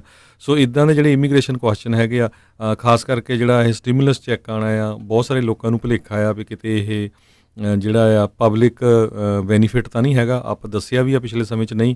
ਸੋ ਇੱਦਾਂ ਦੇ ਜਿਹੜੇ ਕੁਐਸਚਨ ਆ ਉਹ ਆਪਾਂ ਜਿਹੜੇ ਅਸੀਂ ਬ੍ਰੇਕ ਲਵਾਂਗੇ, ਬ੍ਰੇਕ ਤੋਂ ਬਾਅਦ ਜਿਹੜੇ ਸਾਡੇ ਦੋਸਤ ਲਾਇਰ ਜਗਵੀਰ ਸਿੰਘ ਉਹਨਾਂ ਨੂੰ ਲੈ ਕੇ ਆਵਾਂਗੇ। ਹੋਰ ਵੀ ਆਪਣੇ ਸਰੋਤੇ ਦਾ ਜੇ ਕਿਸੇ ਦਾ ਇਮੀਗ੍ਰੇਸ਼ਨ ਦੇ ਨਾਲ ਰਿਲੇਟਡ ਕੁਐਸਚਨ ਹੋਇਆ, ਜ਼ਰੂਰ ਤੁਸੀਂ ਪੰਜਾਬੀ ਰੇਡੀਓ USA ਦੇ ਸਟੂਡੀਓ 'ਚ ਕਾਲ ਕਰ ਲਿਓ 408 272 5200 ਅਤੇ ਦੱਸ ਦਈਏ ਸਾਡਾ ਲਾਈਵ ਪ੍ਰੋਗਰਾਮ ਆ। ਕਈ ਵਾਰੀ ਵੱਖ-ਵੱਖ ਟਾਈਮ 'ਤੇ ਸਾਨੂੰ ਕਾਲਾਂ ਆਉਂਦੀਆਂ, ਕਿਉਂਕਿ ਕੋਈ ਇੰਡੀਆ 'ਚ ਹੁਣ ਡਿਫਰੈਂਟ ਟਾਈਮ ਹੈਗਾ, ਕਈ ਬਾਅਦ 'ਚ ਵੀ ਸੁਣਦੇ ਆ, ਪਰ ਹੁਣ ਅਸੀਂ ਜਿਹੜਾ ਲਾਈਵ ਚੱਲ ਰਹੇ ਹੈਗੇ ਆ ਅਤੇ ਤੁਸੀਂ ਕਾਲ ਕਰ ਸਕਦੇ ਆ। ਅਤੇ ਪੰਜਾਬੀ ਰੇਡੀਓ USA ਦੀ ਜਿਹੜੀ ਫੇਸਬੁੱਕ ਹੈਗੀ ਆ, ਉਹਦੇ ਉੱਤੇ ਵੀ ਜਿਹੜਾ ਤੁਸੀਂ ਕੋਈ ਕੁਐਸਚਨ ਪਾ ਸਕਦੇ ਆ। ਇੱਕ ਖਬਰ ਰਾਜਕਨਵੀਰ ਸਿੰਘ ਜੀ, ਇਹ ਇੰਸ਼ੋਰੈਂਸ ਕੰਪਨੀਆਂ ਨੂੰ ਲੈ ਕੇ ਆ। ਬਹੁਤ ਸਾਰੀਆਂ ਜਿਹੜੀਆਂ ਇੰਸ਼ੋਰੈਂਸ ਕੰਪਨੀਆਂ ਆ, ਉਹਨਾਂ ਨੇ ਹੁਣ ਜਿਹੜੇ ਆ ਲੋਕਾਂ ਨੂੰ ਕੁਛ ਮਹੀਨਿਆਂ ਦੇ ਜਿਹੜੇ ਕੁਛ ਥੋੜ੍ਹੇ ਪੈਸੇ ਜਿਹੜੇ ਉਹ ਵਾਪਸ ਕਰਨੇ ਸ਼ੁਰੂ ਕੀਤੇ ਹੈਗੇ ਆ ਜੀ। ਆਲ ਸਟੇਟ, ਨੇਸ਼ਨ ਵਾਈਡ, ਸਾਰੀਆਂ ਆਲਮੋਸਟ ਕੰਪਨੀਆਂ ਜਿਹੜੀਆਂ ਪਿੱਛੇ ਵੀ ਰਹਿ ਗਈਆਂ ਸੀਆਂ, ਮਰਕਰੀ, ਹੋਰ ਸਟੇਟ ਫਾਰਮ, ਉਹਨਾਂ ਨੇ ਇਹ ਕਿਹਾ ਵੀ ਕਿਉਂਕਿ ਆਹ ਜਿਹੜੇ ਹੁਣ ਮਹੀਨੇ ਲੋਕ ਡਰਾਈਵ ਨਹੀਂ ਕਰ ਰਹੇ, ਇਸ ਕਰਕੇ ਐਕਸੀਡੈਂਟ ਘੱਟ ਹੋ ਰਹੇ ਹੈਗੇ ਆ ਅਤੇ ਚੋਰੀਆਂ ਵੀ ਘੱਟ ਹੋ ਰਹੀਆਂ, ਕਿਉਂਕਿ ਲੋਕ ਘਰਾਂ ਦੇ ਵਿੱਚ ਆ। ਸੋ ਉਹਦੇ ਕਰਕੇ ਉਹਨਾਂ ਨੂੰ ਜਿਹੜੀ ਸੇਵਿੰਗ ਹੋਊਗੀ। ਸੋ ਬਹੁਤ ਸਾਰੀਆਂ ਇੰਸ਼ੋਰੈਂਸ ਕੰਪਨੀਆਂ ਪ੍ਰੀਮੀਅਮ ਦੇ ਵਿੱਚੋਂ ਥੋੜ੍ਹੇ ਜਿਹੜੇ 19 ਮਹੀਨਿਆਂ ਦੇ ਹਿਸਾਬ ਨਾਲ ਉਹ ਪੈਸੇ ਵਾਪਸ ਕਰ ਰਹੀਆਂ ਹੈਗੀਆਂ। ਚਲੋ ਚੰਗੀ ਗੱਲ ਆ, ਲੋਕਾਂ ਨੂੰ ਜਿਸ ਤਰੀਕੇ ਦੇ ਨਾਲ ਵੀ ਕੋਈ ਰਾਹਤ ਜਿਹੜੀ ਉਹ ਮਿਲ ਰਹੀ ਆ, ਉਸ ਦੇ ਲਈ ਸਾਰੇ ਜਾਣੇ ਇਹਨਾਂ ਚੀਜ਼ਾਂ ਨੂੰ ਉਹ ਵੈਲਕਮ ਕਰਦੇ ਹੈਗੇ ਨੇ। ਅਤੇ ਜਿਹੜੀ ਹਰਜੋਤ ਸਿੰਘ ਜੀ ਅਗਲੀਆਂ ਜਿਹੜੀਆਂ ਗੱਲਾਂ ਕਰਦੇ ਜਾਈਏ, ਇਮੀਗ੍ਰੇਸ਼ਨ ਦੇ ਨਾਲ ਹੀ ਇੱਕ ਹੋਰ ਖਬਰ ਜਿਹੜੀ ਆਪਣੇ ਸਾਹਮਣੇ ਆ ਰਹੀ ਹੈ। ਫ੍ਰੈਜ਼ਨੋ ਬੀ ਵਾਲਿਆਂ ਨੇ ਜਿਹੜਾ ਦੱਸਿਆ, ਕਹਿੰਦੇ ਵੀ ਆਈਸ ਦੇ ਇੱਕ ਜਿਹੜੇ ਇਮੀਗ੍ਰੈਂਟ ਡਿਟੇਨੀ ਹੈਗੇ ਆ, ਅਟਰਨੀ ਦੇ ਕਹਿਣ ਦੇ ਮੁਤਾਬਕ ਵੀ ਉਹ ਇਸ ਟਾਈਮ ਭੁੱਖ ਹੜਤਾਲ ਨੇ ਅਤੇ ਆਈਸ ਨੇ ਕਿਹਾ ਵੀ ਇਹ ਝੂਠ ਆ।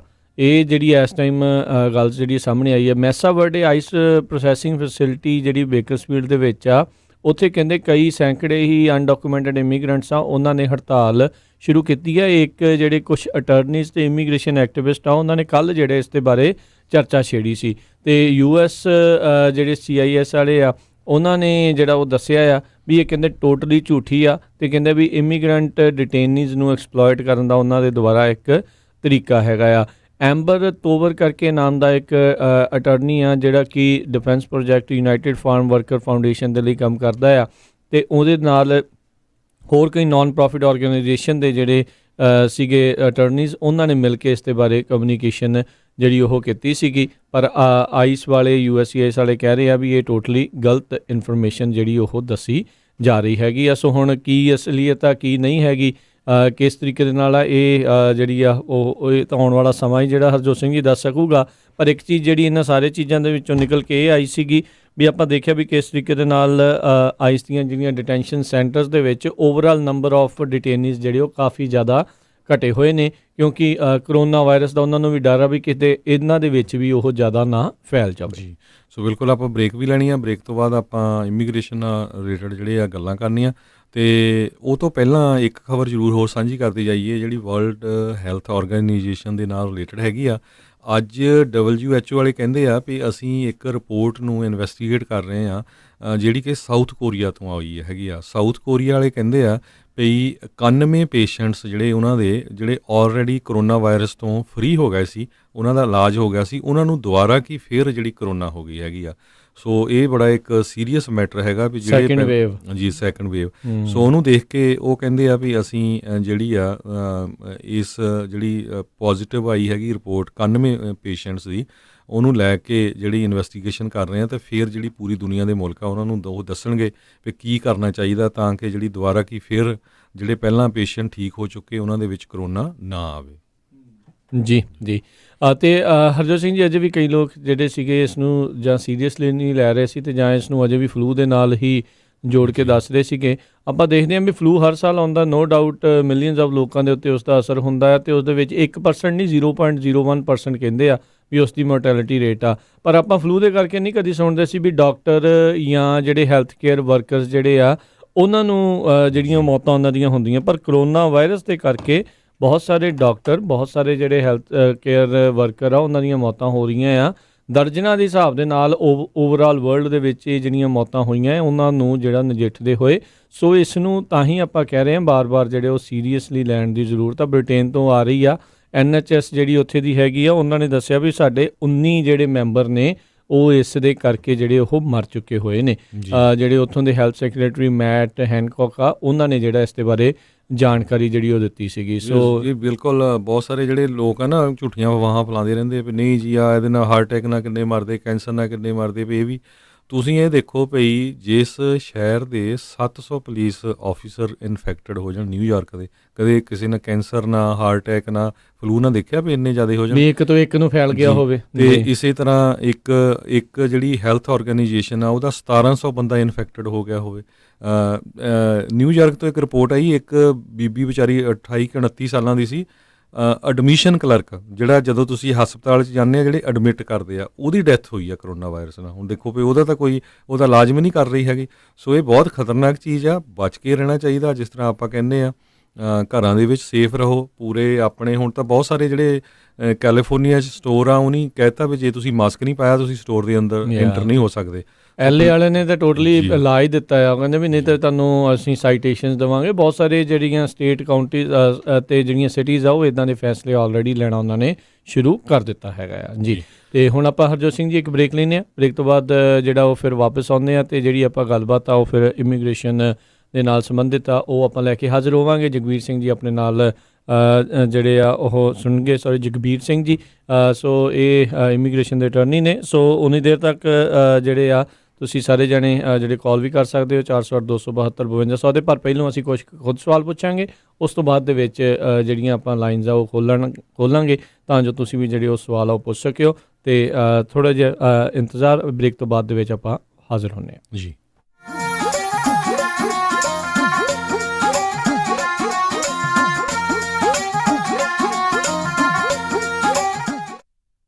ਤੁਸੀਂ ਸੁਣ ਰਹੇ ਹੋ Punjabi radio USA KOBO Yuba city 1450 AM, KIID Sacramento 1470 AM, KWRU Fresno 1300 AM, KLHC Bakersfield 1350 AM। ਮੈਂ ਕਹਿੰਦੀ ਆ ਜੀ ਮੁੰਡੇ ਦਾ ਆਪਾਂ ਵਿਆਹ ਤਾਂ ਧਰ ਲਿਆ, ਪਰ ਮੈਨੂੰ ਤਾਂ ਐ ਲੱਗਦਾ ਵੀ ਟੈਨਸ਼ਨਾਂ ਨੂੰ ਹੀ ਘਰ ਕਰ ਲਿਆ। ਹਰ ਕੋਈ ਪੁੱਛਦਾ ਵੀ ਕੋਈ ਹਾਲ ਹੁਲ ਬੁੱਕ ਕਰ ਲਿਆ ਕਿ ਨਹੀਂ ਕਰ ਲਿਆ। ਉਹ ਭਗਵਾਨ ਨੇ ਐਵੇਂ ਨਾ ਜਾ ਘਬਰਾਈ, ਫਲਮਿੰਗੋ ਪੈਲਸ ਵਾਲਿਆਂ ਨੂੰ ਦੇ ਆਇਆ ਸਾਈ ਬਈ 1200 ਤੇ 700 ਦੀ ਕਪੈਸਿਟੀ ਵਾਲੇ 2 ਹਾਲ ਨੇ ਸੈਕਰਾਮੈਂਟੋ 'ਚ। ਬਲੇਹੋ 'ਚ ਵੀ 500 ਦੀ ਕਪੈਸਿਟੀ ਵਾਲਾ ਇੱਕ ਹਾਲ ਹੈਗਾ ਨਾ। ਹਾਲ 'ਚ ਫੁੱਲ ਬੱਤੀਆਂ ਵੀ ਲਾਉਣੇ ਆ ਤੇ ਵਿਆਹ ਦੀ ਭਾਜੀ 'ਚ ਸ਼ੱਕਰਪਾਰੇ ਵੀ ਪਾਉਣੇ ਆ। ਉਹ ਭਗਵਾਨ ਨੇ ਤੂੰ ਦਿਲ 'ਚ ਜਮਾ ਨਾ ਰੱਖ ਸ਼ੱਕ, ਉਹ ਸਾਰਾ ਕੁਝ ਹੀ ਦਿੰਦੇ ਆ ਚੱਕ।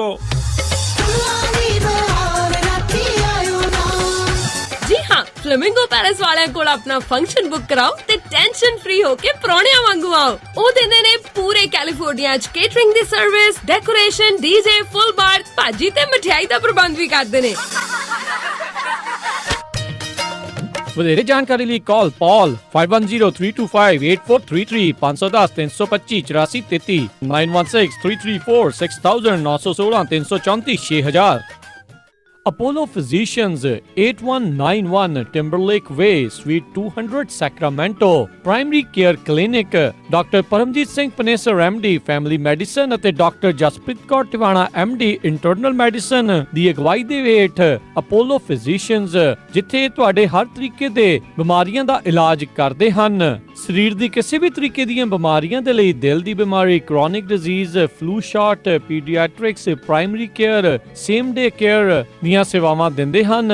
ਔਰਤਾਂ ਦੀਆਂ ਸਾਰੀਆਂ ਬਿਮਾਰੀਆਂ ਦਾ ਇਲਾਜ ਕਰਦੇ ਹਨ। ਇਹਨਾਂ ਦੇ ਲੋਕੇਸ਼ਨ ਤੇ ਹੀ ਲੈਬ ਵੀ ਹੈ। ਇਹ ਇਮੀਗ੍ਰੇਸ਼ਨ ਦਾ ਮੈਡੀਕਲ ਵੀ ਕਰਦੇ ਹਨ। ਬਹੁਤੀਆਂ ਇੰਸ਼ੋਰੈਂਸਸ ਅਸੈਪਟ ਕਰਦੇ ਹਨ ਅਤੇ ਇੰਸ਼ੋਰੈਂਸ ਨਾ ਹੋਣ ਦੇ ਉੱਤੇ ਬਹੁਤ ਹੀ ਵਾਜਿਬ ਕੀਮਤਾਂ ਦੇ ਉੱਤੇ ਇਹ ਆਪਣੀਆਂ ਸਰਵਿਸਿਜ਼ ਦਿੰਦੇ ਹਨ। ਇਹਨਾਂ ਦੀ ਦੂਜੀ ਲੋਕੇਸ਼ਨ ਰੋਜ਼ਵਿਲ ਵਿੱਚ ਹੈ। ਹੋਰ ਜਾਣਕਾਰੀ ਲਈ ਕਾਲ 9162365800 916 236 5800। Apollo Physicians, Sacramento।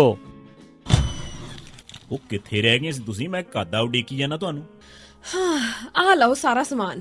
ਇਹ ਇੰਨਾ ਸਾਰਾ ਸਮਾਨ? ਹੋਰ ਕੀ, ਹੁਣ ਮੈਂ ਸਾਰੀਆਂ ਕੁੜਤੀਆਂ ਵੀ ਲੈ ਆਈਆਂ, ਤੁਹਾਡੀਆਂ ਪੱਗਾਂ ਵੀ ਆ ਗਈਆਂ, ਮੁੰਡੇ ਦੀ ਸ਼ੇਰਵਾਨੀ ਵੀ ਲੈ ਆਈਆਂ ਤੇ ਰੁਮਾਲਾ ਸਾਹਿਬ ਵੀ ਲੈ ਆਈਆਂ। ਤੇ ਨਾਲੇ ਮੈਂ ਇੱਕ ਸਲਾਹ ਕਰਨੀ ਸੀ ਤੁਹਾਡੇ ਨਾਲ। ਹੁਣ ਆਪਣਾ 골ਡ ਖਰੀਦਣ ਵਾਲਾ ਹੀ ਰਹਿ ਗਿਆ ਹੈ ਤੇ ਕੱਲ ਤੁਸੀਂ ਮੇਰੇ ਨਾਲ ਚੱਲਿਓ। ਕਿੱਥੋਂ ਲੈਣਾ ਉਹ? ਬੱਗਾ ਪੈਲੇਸ ਤੋਂ ਹੀ। ਉਹਨਾਂ ਕੋਲ ਬਹੁਤ ਵਧੀਆ ਵੈਰਾਈਟੀ ਹੈ। ਅੱਛਾ। ਹਾਂ, ਆਪਾਂ ਉੱਥੋਂ ਸੋਨਾ ਵੀ ਖਰੀਦ ਸਕਦੇ ਹਾਂ ਤੇ ਨਾਲੇ ਜੇ ਕੱਲ ਨੂੰ ਲੋੜ ਪੈ ਜੇ ਤਾਂ ਸੋਨੇ ਦੇ ਬਦਲੇ ਕੈਸ਼ ਵੀ ਲੈ ਸਕਦੇ ਹਾਂ। ਲਿਆ ਤਾਂ ਬਹੁਤ ਵਧੀਆ। ਬੱਗਾ ਪੈਲੇਸ, ਤੁਹਾਡੀਆਂ ਬਹੁਤ ਸਾਰੀਆਂ ਲੋੜਾਂ ਲਈ ਇੱਕੋ ਥਾਂ। Bagga palace, 6618 Florin road, Sacramento. ਹੋਰ ਜਾਣਕਾਰੀ ਲਈ ਰੋਹਿਤ ਜੀ ਨੂੰ ਕਾਲ ਕਰੋ 9163931872 916 393 1872। ਮੁਸੀਬਤਾਂ ਕਦੇ ਵੀ ਦੱਸ ਕੇ ਨਹੀਂ ਆਉਂਦੀਆਂ, ਇਸ ਲਈ ਖਾਲਸਾ ਇੰਸ਼ੋਰੈਂਸ ਏਜੰਸੀ ਦੇ ਲਾਈਫ ਇੰਸ਼ੋਰੈਂਸ ਪਲਾਨਸ। ਲਾਈਫ ਦੇ ਵਿੱਚ ਮੁਸੀਬਤਾਂ ਲਈ ਹਮੇਸ਼ਾ ਰਹੋ ਤਿਆਰ। Khalsa insurance agency 408 272 2500। ਗੁਰੀ, ਅੱਜ ਮੇਰਾ ਘਰੇ ਖਾਣਾ ਖਾਣ ਨੂੰ ਬਿਲਕੁਲ ਦਿਲ ਨਹੀਂ ਕਰ ਰਿਹਾ। ਚੱਲ ਫਿਰ ਕਿਤੋਂ ਬਾਹਰੋਂ ਖਾਣਾ ਖਾ ਆਉਨੇ ਆ। ਮੇਰਾ ਅੱਜ ਚਾਟ ਖਾਣ ਨੂੰ ਦਿਲ ਕਰਦਾ ਹੈ, ਨਾਲੇ ਛੋਲੇ ਭਟੂਰੇ। ਦੱਸ ਫਿਰ ਕਿੱਥੇ ਖਾਣਾ ਖਾਣ ਜਾਣਾ? ਆਪਾਂ ਚੱਲਦੇ ਆ ਬੰਬੇ ਕੁਜ਼ੀਨ ਅਤੇ ਇੰਡੀਅਨ ਸਵੀਟਸ ਤੇ। ਬੰਬੇ ਕੁਜ਼ੀਨ ਅਤੇ ਇੰਡੀਅਨ ਸਵੀਟਸ, ਜਿੱਥੇ ਕਿ ਤੁਸੀਂ ਵੈਜ ਨਾਨ ਵੈਜ ਖਾਣਾ ਵੀ ਖਾ ਸਕਦੇ ਹੋ, ਛੋਲੇ ਭਟੂਰੇ ਵੀ ਖਾ ਸਕਦੇ ਹੋ ਤੇ ਖਾ ਸਕਦੇ ਹੋ ਹਰ ਇੱਕ ਤਰ੍ਹਾਂ ਦੀ ਚਾਟ। ਅਤੇ ਵਿਆਹ ਸ਼ਾਦੀ ਵਾਸਤੇ ਭਾਜੀ ਵੀ ਬਣਾਉਂਦੇ ਹਨ। 50 ਬੰਦਿਆਂ ਦੇ ਬੈਠ ਕੇ ਖਾਣ ਦੀ ਜਗ੍ਹਾ ਵੀ ਹੈ ਅਤੇ ਫੂਡ ਨੂੰ ਟੂ ਗੋ ਵੀ ਕਰ ਸਕਦੇ ਹੋ। ਤੇ ਆਉਂਦੇ ਆਉਂਦੇ ਆਪਾਂ ਮੰਮੀ ਹੁਣਾਂ ਵਾਸਤੇ ਮਠਿਆਈਆਂ ਵੀ ਲੈ ਆਵਾਂਗੇ। ਬੰਬੇ ਕੁਜ਼ੀਨ ਅਤੇ ਇੰਡੀਅਨ ਸਵੀਟਸ, 7452 ਫੁੱਟਹਿਲਸ ਬੁਲੇਵਾਰਡ, ਰੋਜ਼ਵਿਲ। ਇਹਨਾਂ ਦੀ ਦੂਜੀ ਲੋਕੇਸ਼ਨ 1013 ਰੈਲੇਜ ਸਟਰੀਟ, ਫਾਲਸਮ ਵਿੱਚ ਹੈ, ਜਿੱਥੋਂ ਤੁਸੀਂ ਬਫੇ ਵੀ ਲੈ ਸਕਦੇ ਹੋ। ਹੋਰ ਜਾਣਕਾਰੀ ਲਈ ਕਾਲ 2482284580 248 228 4580। ਇਸ ਮੌਕੇ ਇਹਨਾਂ ਨੂੰ ਵੇਟਰ, ਹੈਲਪਰ ਅਤੇ ਮਠਿਆਈ ਬਣਾਉਣ ਵਾਲੇ ਦੀ ਜ਼ਰੂਰਤ ਹੈ। ਕਾਲ 2482284580।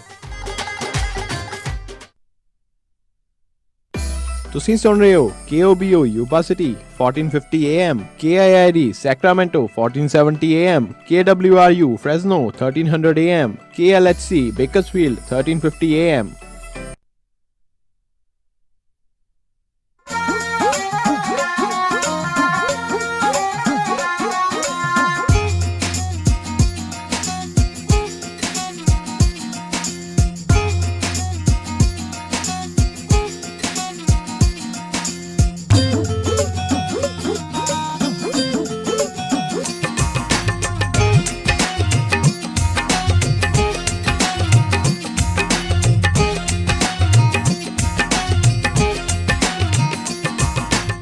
ਪੰਜਾਬੀ ਰੇਡੀਓ USA ਸੁਣ ਰਹੇ ਸਾਰੇ ਹੀ ਮਾਣਯੋਗ ਅਤੇ ਸਤਿਕਾਰ ਤੇ ਸਰੋਤਿਆਂ ਨੂੰ ਬਹੁਤ ਹੀ ਪਿਆਰ ਸਤਿਕਾਰ ਸਹਿਤ ਦੋਨੋਂ ਜੋੜ ਕੇ ਨਿੱਘੀ ਜਿਹੀ ਸਤਿ ਸ੍ਰੀ ਅਕਾਲ ਸਭ ਨੂੰ। ਜੀ ਆਇਆਂ ਨੂੰ ਆਖਦੇ ਹਾਂ ਸੋਤੇ ਪ੍ਰੋਗਰਾਮ ਅਪਡੇਟ ਅਮਰੀਕਾ ਦੇ ਵਿੱਚ ਆਪ ਸਭ ਦਾ ਸਵਾਗਤ ਹੈ। ਹਰਜੋਤ ਸਿੰਘ ਜੀ, ਜੀ ਆਇਆਂ ਨੂੰ ਸਵਾਗਤ ਹੈ। ਸਤਿ ਸ੍ਰੀ ਅਕਾਲ। ਧੰਨਵਾਦ, ਸਤਿ ਸ਼੍ਰੀ ਅਕਾਲ ਜੀ। ਤੇ ਬਿਲਕੁਲ ਆਪਣੇ ਨਾਲ ਇਸ ਟਾਈਮ ਹੁਣ ਇਮੀਗ੍ਰੇਸ਼ਨ ਦੇ ਅਟਰਨੀ ਜਿਹੜੇ ਆ ਜਗਬੀਰ ਸਿੰਘ ਜੀ ਉਹ ਜੁੜ ਚੁੱਕੇ ਨੇ। ਜਗਬੀਰ ਜੀ, ਜੀ ਆਇਆਂ ਨੂੰ ਸਵਾਗਤ ਹੈ। ਸਤਿ ਸ੍ਰੀ ਅਕਾਲ ਜੀ।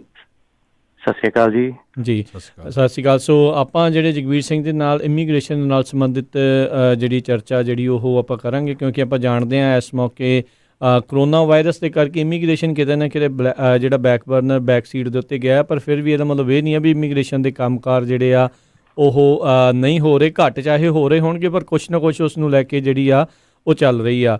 ਤੇ ਜਗਵੀਰ ਜੀ, ਸਭ ਤੋਂ ਪਹਿਲਾਂ ਤਾਂ ਆਪਾਂ ਜਿਹੜੀ ਇਹੀ ਜਿਹੜੇ ਜਾਣਨਾ ਚਾਹੁੰਦੇ ਜਿਹੜੇ ਰਾਈਟ ਨਾਓ ਜਿਹੜਾ ਸਭ ਤੋਂ ਵੱਡਾ ਜਿਹੜਾ ਲੋਕਾਂ ਦਾ ਸਵਾਲ ਆ ਵੀ ਜਿਹੜੇ ਇੱਥੋਂ ਗਏ ਨੇ ਅਮਰੀਕਾ ਤੋਂ ਇਸ ਟਾਈਮ ਬਾਹਰ ਗਏ ਹੋਏ ਨੇ ਤੇ ਉਹ ਫਸ ਗਏ ਨੇ ਬਹੁਤ ਸਾਰੇ ਮੁਲਕਾਂ 'ਚ ਜਿਹੜੇ ਲੋਕਡਾਊਨ ਹੋਣ ਦੇ ਕਰਕੇ, ਉਹ ਜਿਹੜੇ ਉਹ ਕੀ ਕਰ ਸਕਦੇ ਨੇ, ਉਹਨਾਂ ਦੇ ਕੋਲ ਕੀ ਜਿਹੜਾ ਉਹ ਚਾਰਾ ਆ ਵੀ ਉਹ ਜਿਹੜੇ ਉਹਨਾਂ ਦੇ ਸਕੇ ਸੰਬੰਧੀ ਰਿਸ਼ਤੇਦਾਰ ਉਹ ਵਾਪਸ ਜਲਦੀ ਅਮਰੀਕਾ ਪਰਤ ਸਕਣ? ਜਿਹੜਾ ਤਾਂ ਜੀ ਬਾਹਰ ਲੋਕੀ ਰੁਕੇ ਨੇ, ਸਭ ਤੋਂ ਪਹਿਲਾਂ ਤਾਂ ਉਹਨਾਂ ਨੂੰ ਵੇਟ ਕਰਨੀ ਪਏਗੀ ਕਦੋਂ ਉਹਨਾਂ ਨੂੰ ਪਰਮਿਸ਼ਨ ਮਿਲਦੀ ਹੈ ਆਉਣ ਦੀ। ਜੀ ਇਮੀਗ੍ਰੇਸ਼ਨ ਨੇ ਅਲਾਉ ਕੀਤਾ ਹੈਗਾ। ਨਾਰਮਲੀ ਰੂਲ ਹੁੰਦਾ ਹੈ ਕਿ ਜਿਹੜੇ ਗ੍ਰੀਨ ਕਾਰਡ ਹੋਲਡਰ ਹੁੰਦੇ ਨੇ ਉਹ 6 ਮਹੀਨੇ ਤੋਂ ਵੱਧ ਬਾਹਰ ਨਹੀਂ ਰਹਿ ਸਕਦੇ। ਜੀ ਉਹਨਾਂ ਨੂੰ ਹੈਵੀ ਕੁਐਸਚਨਿੰਗ ਹੁੰਦੀ ਹੈ ਜਦੋਂ ਵਾਪਸ ਪਰਤਦੇ ਨੇ। ਜੀ ਤੇ ਇਹਨਾਂ ਦਾ ਉਹਨਾਂ ਨੇ ਡਿਕਲੇਅਰ ਕੀਤਾ ਹੈ ਕਿ ਤੁਹਾਨੂੰ ਇਸ ਲਾਈਨ ਤੇ ਆਪਾਂ ਕੁਐਸਚਨਿੰਗ ਨਹੀਂ ਕਰਾਂਗੇ। ਜੀ ਤੇ ਉਹਨਾਂ ਨੂੰ ਖੋਲ ਦਿੱਤੀ ਗਈ ਹੈ ਕਿ ਤੁਸੀਂ 6 ਮਹੀਨੇ ਵੱਧ ਤੋਂ ਬਾਅਦ ਵੀ ਬਾਹਰ ਰਹਿ ਸਕਦੇ ਹੋ।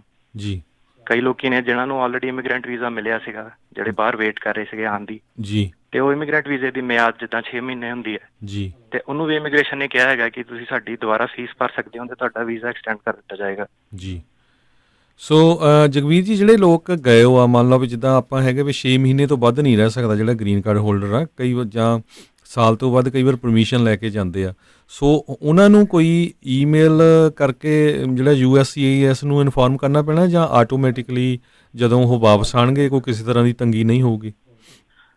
ਦੇਖੋ ਜੀ, ਇਹਦਾ ਰੂਲ ਇਹ ਹੁੰਦਾ ਹੈ ਕਿ ਜੇ ਤਾਂ ਤੁਹਾਡਾ ਟ੍ਰਿਪ 6 ਮਹੀਨੇ ਤੋਂ ਘੱਟ ਹੋਵੇ ਉਹਨੂੰ ਜੀ। ਇਮੀਗ੍ਰੇਸ਼ਨ ਕੁਐਸਚਨ ਨਹੀਂ ਕਰਦੀ ਹੈ। ਜੀ ਜਿਹੜਾ ਤੁਹਾਡਾ 6 ਮਹੀਨੇ ਤੋਂ ਵੱਧ ਟ੍ਰਿਪ ਹੁੰਦਾ ਹੈ, ਸਾਲ ਤੋਂ ਘੱਟ ਹੁੰਦਾ ਹੈ, ਉਹਦੇ ਨਾਲ ਵੀ ਤੁਹਾਡੇ ਗ੍ਰੀਨ ਕਾਰਡ ਤੇ ਕੋਈ ਫਰਕ ਨਹੀਂ ਪੈਂਦਾ ਹੈ, ਜੀ ਪਰ ਉਹਦੇ ਵਿੱਚ ਇਮੀਗ੍ਰੇਸ਼ਨ ਤੁਹਾਨੂੰ ਕੁਐਸਚਨ ਕਰਦੀ ਹੈ। ਜੀ ਤੇ ਜਿਹੜੇ ਤੁਹਾਡੇ 1 ਸਾਲ ਤੋਂ ਵੱਧ ਵਾਲੇ ਟ੍ਰਿਪ ਓਵਰਸੀਜ਼ ਹੁੰਦੇ ਨੇ ਉਹ ਤੁਹਾਡਾ ਗ੍ਰੀਨ ਕਾਰਡ ਕੈਂਸਲ ਕਰ ਸਕਦੇ ਨੇ। ਜੀ ਹੁਣ ਪਹਿਲੀ ਗੱਲ ਤੇ ਇਹ ਹੈ ਕਿ ਸਾਲ ਤੋਂ ਘੱਟ ਵਾਲੇ ਟ੍ਰਿਪ ਤੇ ਵੈਸੇ ਵੀ ਕੋਈ ਗ੍ਰੀਨ ਕਾਰਡ ਨੂੰ ਫਰਕ ਨਹੀਂ ਪਏਗਾ, ਸਿਰਫ ਕੁਐਸਚਨਿੰਗ ਹੋਏਗੀ। ਜੀ ਤੇ ਉਹ ਕੁਐਸਚਨਿੰਗ ਨੂੰ ਤੁਸੀਂ ਕਰੋਨਾ ਵਾਇਰਸ ਕਰਕੇ ਆਨਸਰ ਕਰ ਸਕਦੇ ਹੋ ਈਜ਼ੀਲੀ। ਜੀ ਹੁਣ ਇਹਦੇ ਵਿੱਚ ਇਮੀਗ੍ਰੇਸ਼ਨ ਨੇ ਕੀ ਕਿਹਾ ਹੈ ਕਿ ਸਾਨੂੰ ਈਮੇਲ ਕਰਨ ਦੀ ਲੋੜ ਨਹੀਂ ਹੈਗੀ, ਜੀ ਤੇ ਉਹ ਸਾਰੀਆਂ ਈਮੇਲਾਂ ਮੋਨੀਟਰ ਵੀ ਨਹੀਂ ਕਰ ਸਕਦੇ ਜੀ ਕਿਉਂਕਿ ਸਾਰੇ ਕੌਂਸੂਲੇਟ ਫੁੱਲੀ ਆਪਰੇਸ਼ਨਲ ਨਹੀਂ ਹੈਗੇ 100%। ਜੀ ਜੀ ਤੇ US ਟਰੈਵਲ ਡੌਕਸ ਕਰਕੇ ਇੱਕ ਵੈਬਸਾਈਟ ਹੈ, ਉੱਥੇ ਜੇ ਈਮੇਲ ਕਰਨਾ ਚਾਹੁੰਦੇ ਆ ਦਰਸ਼ਕ ਉਹ ਕਰ ਸਕਦੇ ਨੇ, ਪਰ ਜੀ। ਰਿਕੁਆਇਰਮੈਂਟ ਨਹੀਂ ਹੈਗੀ। ਅੱਛਾ ਜੀ ਜੀ ਓਕੇ, ਸੋ ਇਹ ਆ ਵੀ ਬੇਸਿਕਲੀ ਤੇ ਇੱਕ ਜਿਹੜਾ ਰੀਸੈਂਟਲੀ ਆਪਾਂ ਜਗਵੀਰ ਜੀ ਇੱਕ ਦੇਖਿਆ ਸੀਗਾ ਨਵਾਂ ਆਈ ਥਿੰਕ ਮੈਮੋ ਜਾਂ ਡਾਇਰੈਕਟਿਵ ਸੀਗਾ ਵੀ ਜੇ ਕੋਈ ਆਈ ਥਿੰਕ ਸਾਲ ਤੋਂ ਉੱਤੇ ਸੀਗਾ ਕਿ ਉਹ 6 ਮਹੀਨੇ ਤੋਂ ਉੱਤੇ ਸੀਗਾ ਵੀ ਉਹ ਕੰਟੀਨਿਊਟੀ ਨੂੰ ਟੁੱਟੀ ਜਿਹੜੀ ਮੰਨਿਆ ਜਾਊਗਾ ਜੇ ਕਿਸੇ ਨੇ ਬਾਅਦ ਦੇ ਵਿੱਚ ਸਿਟੀਜ਼ਨਸ਼ਿਪ ਦੇ ਲਈ ਜੀ। ਅਪਲਾਈ ਕਰਨਾ ਹੈ। ਹਾਂਜੀ, ਜਿਹੜੀ ਸਿਟੀਜ਼ਨਸ਼ਿਪ ਹੈ ਇਹਦੇ 2 ਕਲੌਕਸ ਹੁੰਦੀਆਂ ਨੇ। ਜੀ ਪਹਿਲੀ ਤੇ ਇਹ ਹੈ ਕਿ ਤੁਸੀਂ 5 ਸਾਲ ਦਾ ਕੰਟੀਨਿਊਅਸ ਰੈਜ਼ੀਡੈਂਸ ਸ਼ੋ ਕਰਨਾ। ਕੰਟੀਨਿਊਅਸ ਰੈਜ਼ੀਡੈਂਸ ਤੋਂ ਮਤਲਬ ਇਹ ਹੈ ਕਿ ਕੋਈ ਵੀ ਤੁਹਾਡਾ ਟ੍ਰਿਪ 6 ਮਹੀਨੇ ਤੋਂ ਵੱਧ ਓਵਰਸੀਜ਼ ਨਹੀਂ ਹੋਣਾ ਚਾਹੀਦਾ। ਤੇ ਜੇ ਤੁਹਾਡਾ 6 ਮਹੀਨੇ ਤੋਂ ਵੱਧ ਟ੍ਰਿਪ ਹੈਗਾ ਹੈ ਜਿਹਨੂੰ ਤੁਸੀਂ ਐਕਸਪਲੇਨ ਨਹੀਂ ਕਰ ਸਕਦੇ ਹੋ, ਜਿਹੜਾ ਤੁਹਾਡੀ ਮਜਬੂਰੀ ਕਰਕੇ ਨਹੀਂ ਸੀਗਾ, ਉਹ ਤੁਹਾਡੀ 5 ਸਾਲ ਵਾਲੀ ਕਲੌਕ ਨੂੰ ਰੋਕ ਦਿੰਦਾ ਹੈ। ਓਕੇ, ਤੇ ਦੂਸਰਾ ਸਿਟੀਜ਼ਨਸ਼ਿਪ ਦਾ ਟੈਸਟ ਇਹ ਹੈਗਾ ਕਿ ਇਹ 5 ਸਾਲਾਂ ਦੇ ਵਿੱਚੋਂ ਦੀ 2.5 ਸਾਲ ਤੁਸੀਂ ਜਿਹੜੇ ਕਿ 30 ਮਹੀਨੇ ਬਣਦੇ ਨੇ ਉਹ ਤੁਸੀਂ US ਦੇ ਵਿੱਚ ਫਿਜ਼ੀਕਲੀ ਪ੍ਰੈਜ਼ੈਂਟ ਹੋਣੇ ਚਾਹੀਦੇ ਹੋ। ਜੀ ਓਕੇ ਤੇ ਠੀਕ। ਤੁਹਾਨੂੰ ਸਿਟੀਜ਼ਨਸ਼ਿਪ ਅਪਲਾਈ ਕਰਨ ਵੇਲੇ ਇਹ 5 ਸਾਲ ਵਾਲੀ ਕਲੌਕ ਤੇ 2.5 ਸਾਲ ਵਾਲੀ ਕਲੌਕ ਦੀ ਰਿਕੁਆਇਰਮੈਂਟ ਮੀਟ ਕਰਨੀ ਪੈਂਦੀ ਹੈ। ਜੀ ਤੇ ਹੁਣ ਕਰੋਨਾ ਵਾਇਰਸ ਕਰਕੇ ਦੇ ਤੁਸੀਂ 6 ਮਹੀਨੇ ਤੋਂ ਵੱਧ ਬਾਹਰ ਰਹਿੰਦੇ ਹੋ, ਜੀ ਉਹਦੇ ਵਿੱਚ ਤੁਸੀਂ ਉਹ ਐਕਸਪਲੇਨ ਕਰ ਸਕਦੇ ਹੋ ਕਿਉਂਕਿ ਉਹ ਤੁਹਾਡੀ ਮਜਬੂਰੀ ਕਰਕੇ ਸੀਗਾ। ਜੀ ਜੀ ਆਪ ਜਾਣ ਬੁੱਝ ਕੇ ਨਹੀਂ ਸੀਗਾ, ਹਾਲਾਤਾਂ ਦੇ ਮੱਦੇਨਜ਼ਰ ਇਹ ਸਾਰਾ ਕੁਝ ਉਸ ਟਾਈਮ ਦੇ ਉੱਤੇ ਜੀ ਉਹ ਸੋ ਬਿਲਕੁਲ। ਹੋ ਗਿਆ ਜਾਂ ਸੀਗਾ। ਜਿਹੜੇ 3 ਸਾਲ ਆ ਜੀ ਤੁਹਾਡੇ ਹਸਬੈਂਡ ਐਂਡ ਵਾਈਫ ਸਿਟੀਜ਼ਨ ਹੈਗੇ ਆ। ਜੀ ਹਾਂਜੀ ਜੀ ਜੀ ਸੋ ਅਗਲਾ ਕੁਐਸਚਨ ਜਗਵੀਰ ਜੀ ਜਿਹੜੇ ਹੈਗਾ ਵੀ ਜਿਹੜੇ ਇੱਥੇ ਆਏ ਹੋ ਆ ਸਾਡੇ ਮੁਲਕ 'ਚ USA ਦੇ ਵਿੱਚ ਜਿਹੜੇ ਵਿਜ਼ਟਰ ਆਏ ਹੋ ਹੈਗੇ ਆ ਇੰਡੀਆ ਤੋਂ ਜਾਂ ਹੋਰ ਕਿਤੇ ਤੋਂ, ਉਹਨਾਂ ਨੂੰ 6 ਮਹੀਨੇ ਦੀ ਐਂਟਰੀ ਆ, ਹੁਣ ਉਹ ਸਟਕ ਹੋ ਗਏ ਆ ਕਿਉਂਕਿ ਮੰਨ ਲਓ ਵੀ ਇੰਡੀਆ ਵਾਲਿਆਂ ਨੇ ਹੁਣ ਆਲਰੇਡੀ ਜਿਹੜੀ ਆ ਉੱਥੇ ਕਰਫਿਊ ਵਧਾਤਾ ਵੀ ਤੁਸੀਂ ਆ ਨਹੀਂ ਸਕਦੇ, ਫਲਾਈਟਾਂ ਬੰਦ ਆ, ਸੋ ਉਹਨਾਂ ਨੂੰ ਕੋਈ ਈਮੇਲ ਰਾਹੀਂ USCIS ਨੂੰ ਇਨਫੋਰਮ ਕਰਨਾ ਪੈਣਾ ਜਾਂ ਉਹ ਕਿਉਂਕਿ ਉਹ ਐਕਸਟੈਂਸ਼ਨ ਲੈ ਸਕਦੇ ਜੀ। ਨੇ ਕਿ ਨਹੀਂ ਉਹ ਲੈ ਸਕਦੇ ਨੇ? ਹਾਂਜੀ, ਇਹਨਾਂ ਨੂੰ ਆਟੋਮੈਟਿਕ ਐਕਸਟੈਂਸ਼ਨ ਨਹੀਂ ਮਿਲੇਗੀ। ਇਹਨਾਂ ਨੂੰ ਆਪਣੇ ਆਪ ਜਾਂ ਵਕੀਲ ਦੇ ਰਾਹੀਂ ਇਹਨਾਂ ਨੂੰ ਇੱਕ ਟੂਰਿਸਟ ਵੀਜ਼ੇ ਦੀ ਐਕਸਟੈਂਸ਼ਨ ਫਾਈਲ ਕਰਨੀ ਪਏਗੀ। ਜੀ ਉਹ ਜਿਹੜੀ ਐਕਸਟੈਂਸ਼ਨ ਹੈ ਉਹ ਕੋਸ਼ਿਸ਼ ਕਰਨੀ ਹੈ ਕਿ ਤੁਹਾਡਾ ਸਟੇਟਸ ਐਕਸਪਾਇਰ ਹੋਣ ਤੋਂ ਪਹਿਲਾਂ ਫਾਈਲ ਕੀਤੀ ਜਾਵੇ। ਜੀ ਤੇ ਉਹ ਜਦੋਂ ਤੁਸੀਂ ਐਕਸਟੈਂਸ਼ਨ ਫਾਈਲ ਕਰਦੇ ਹੋ ਤੁਹਾਨੂੰ up to 6 months in one time ਉਹ ਇਮੀਗ੍ਰੇਸ਼ਨ ਅਲਾਉ ਕਰ ਸਕਦੀ ਹੈ ਰਹਿਣ ਲਈ।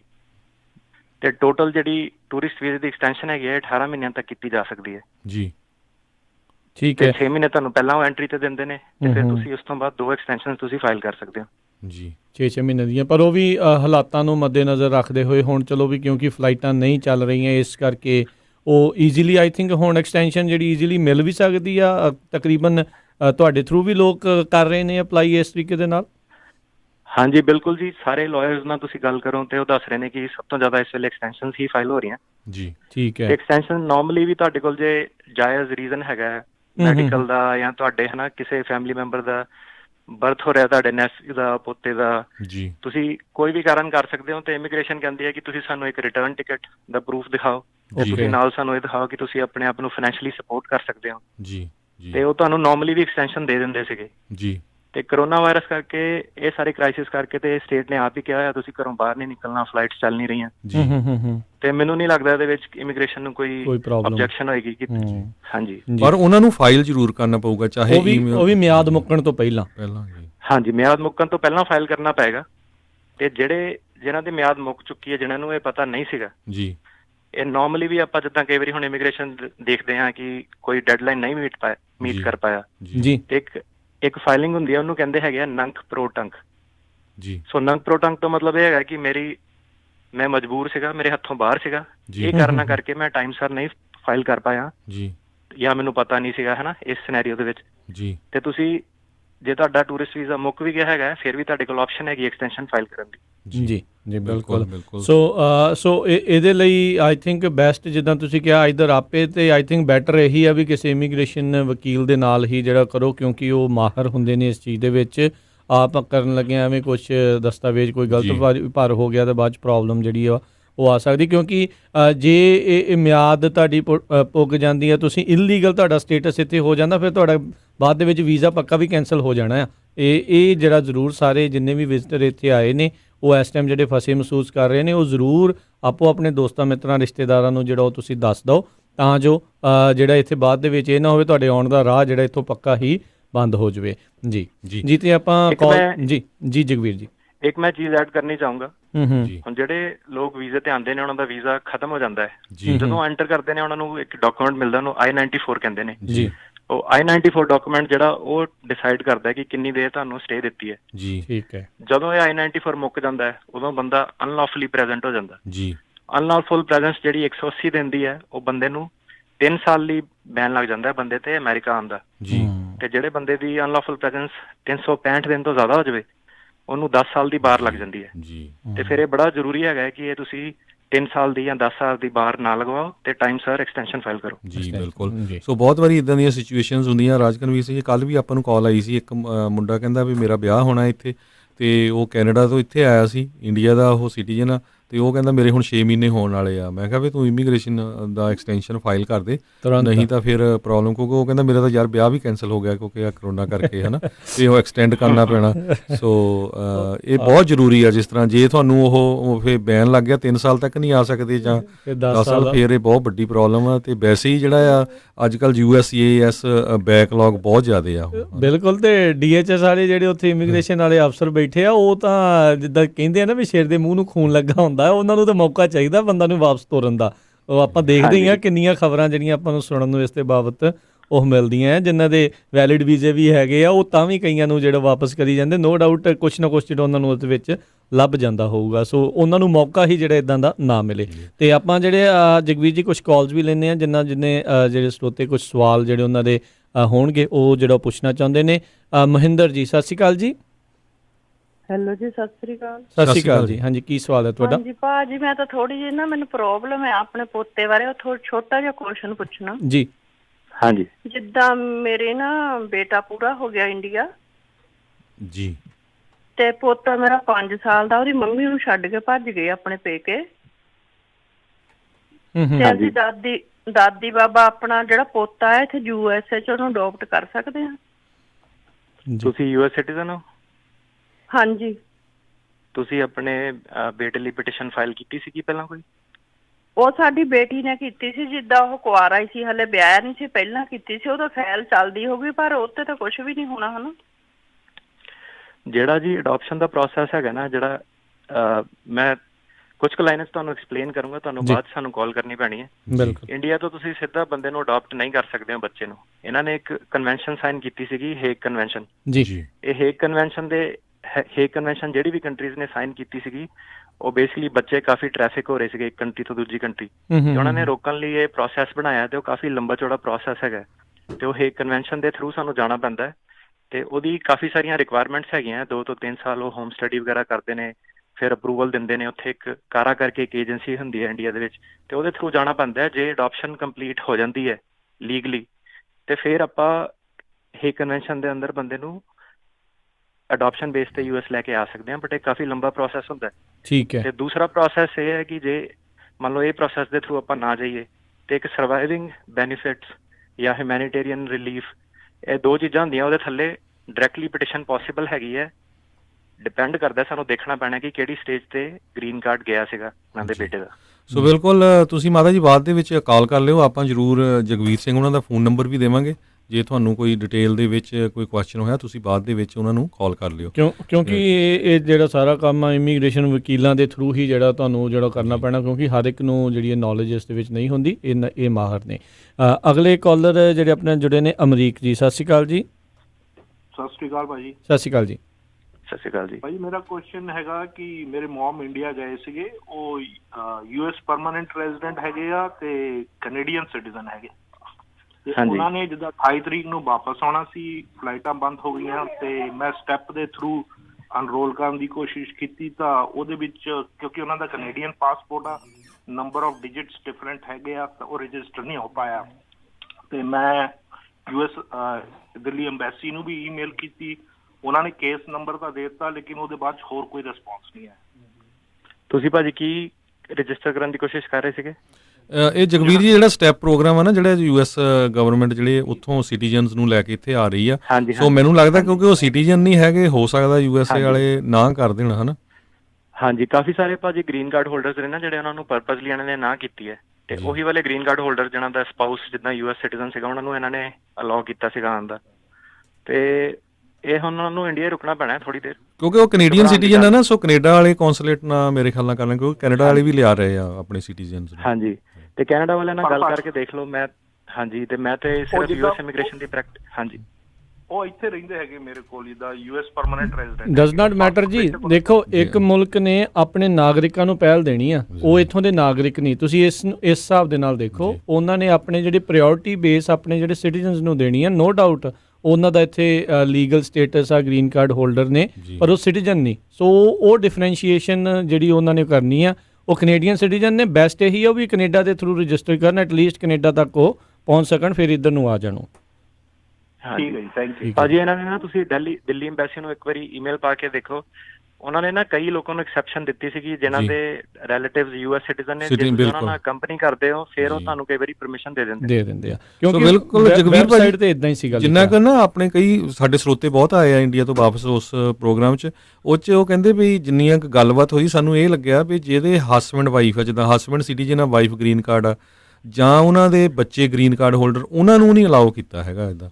Main basically head of house hold ਦੇ ਵਿੱਚੋਂ ਕੋਈ ਇੱਕ ਜਿਹੜਾ ਸਿਟੀਜ਼ਨ ਹੋਵੇ ਤੇ ਗਾਂ ਜਿਹੜੇ ਨਾਲ ਦੇ ਆ ਉਹਨਾਂ ਨੂੰ ਜਿਹੜਾ ਅਲਾਉ ਕਰ ਰਹੇ। ਪਰ ਫਿਰ ਵੀ ਜਿੱਦਾਂ ਜਗਵੀਰ ਜੀ ਨੇ ਕਿਹਾ ਵੀ US ਅੰਬੈਸੀ ਜਿਹੜੀ ਹੈਗੀ ਇੰਡੀਆ ਦੇ ਵਿੱਚ, ਉਹਨਾਂ ਨੂੰ ਕਾਲ ਕਰੋ।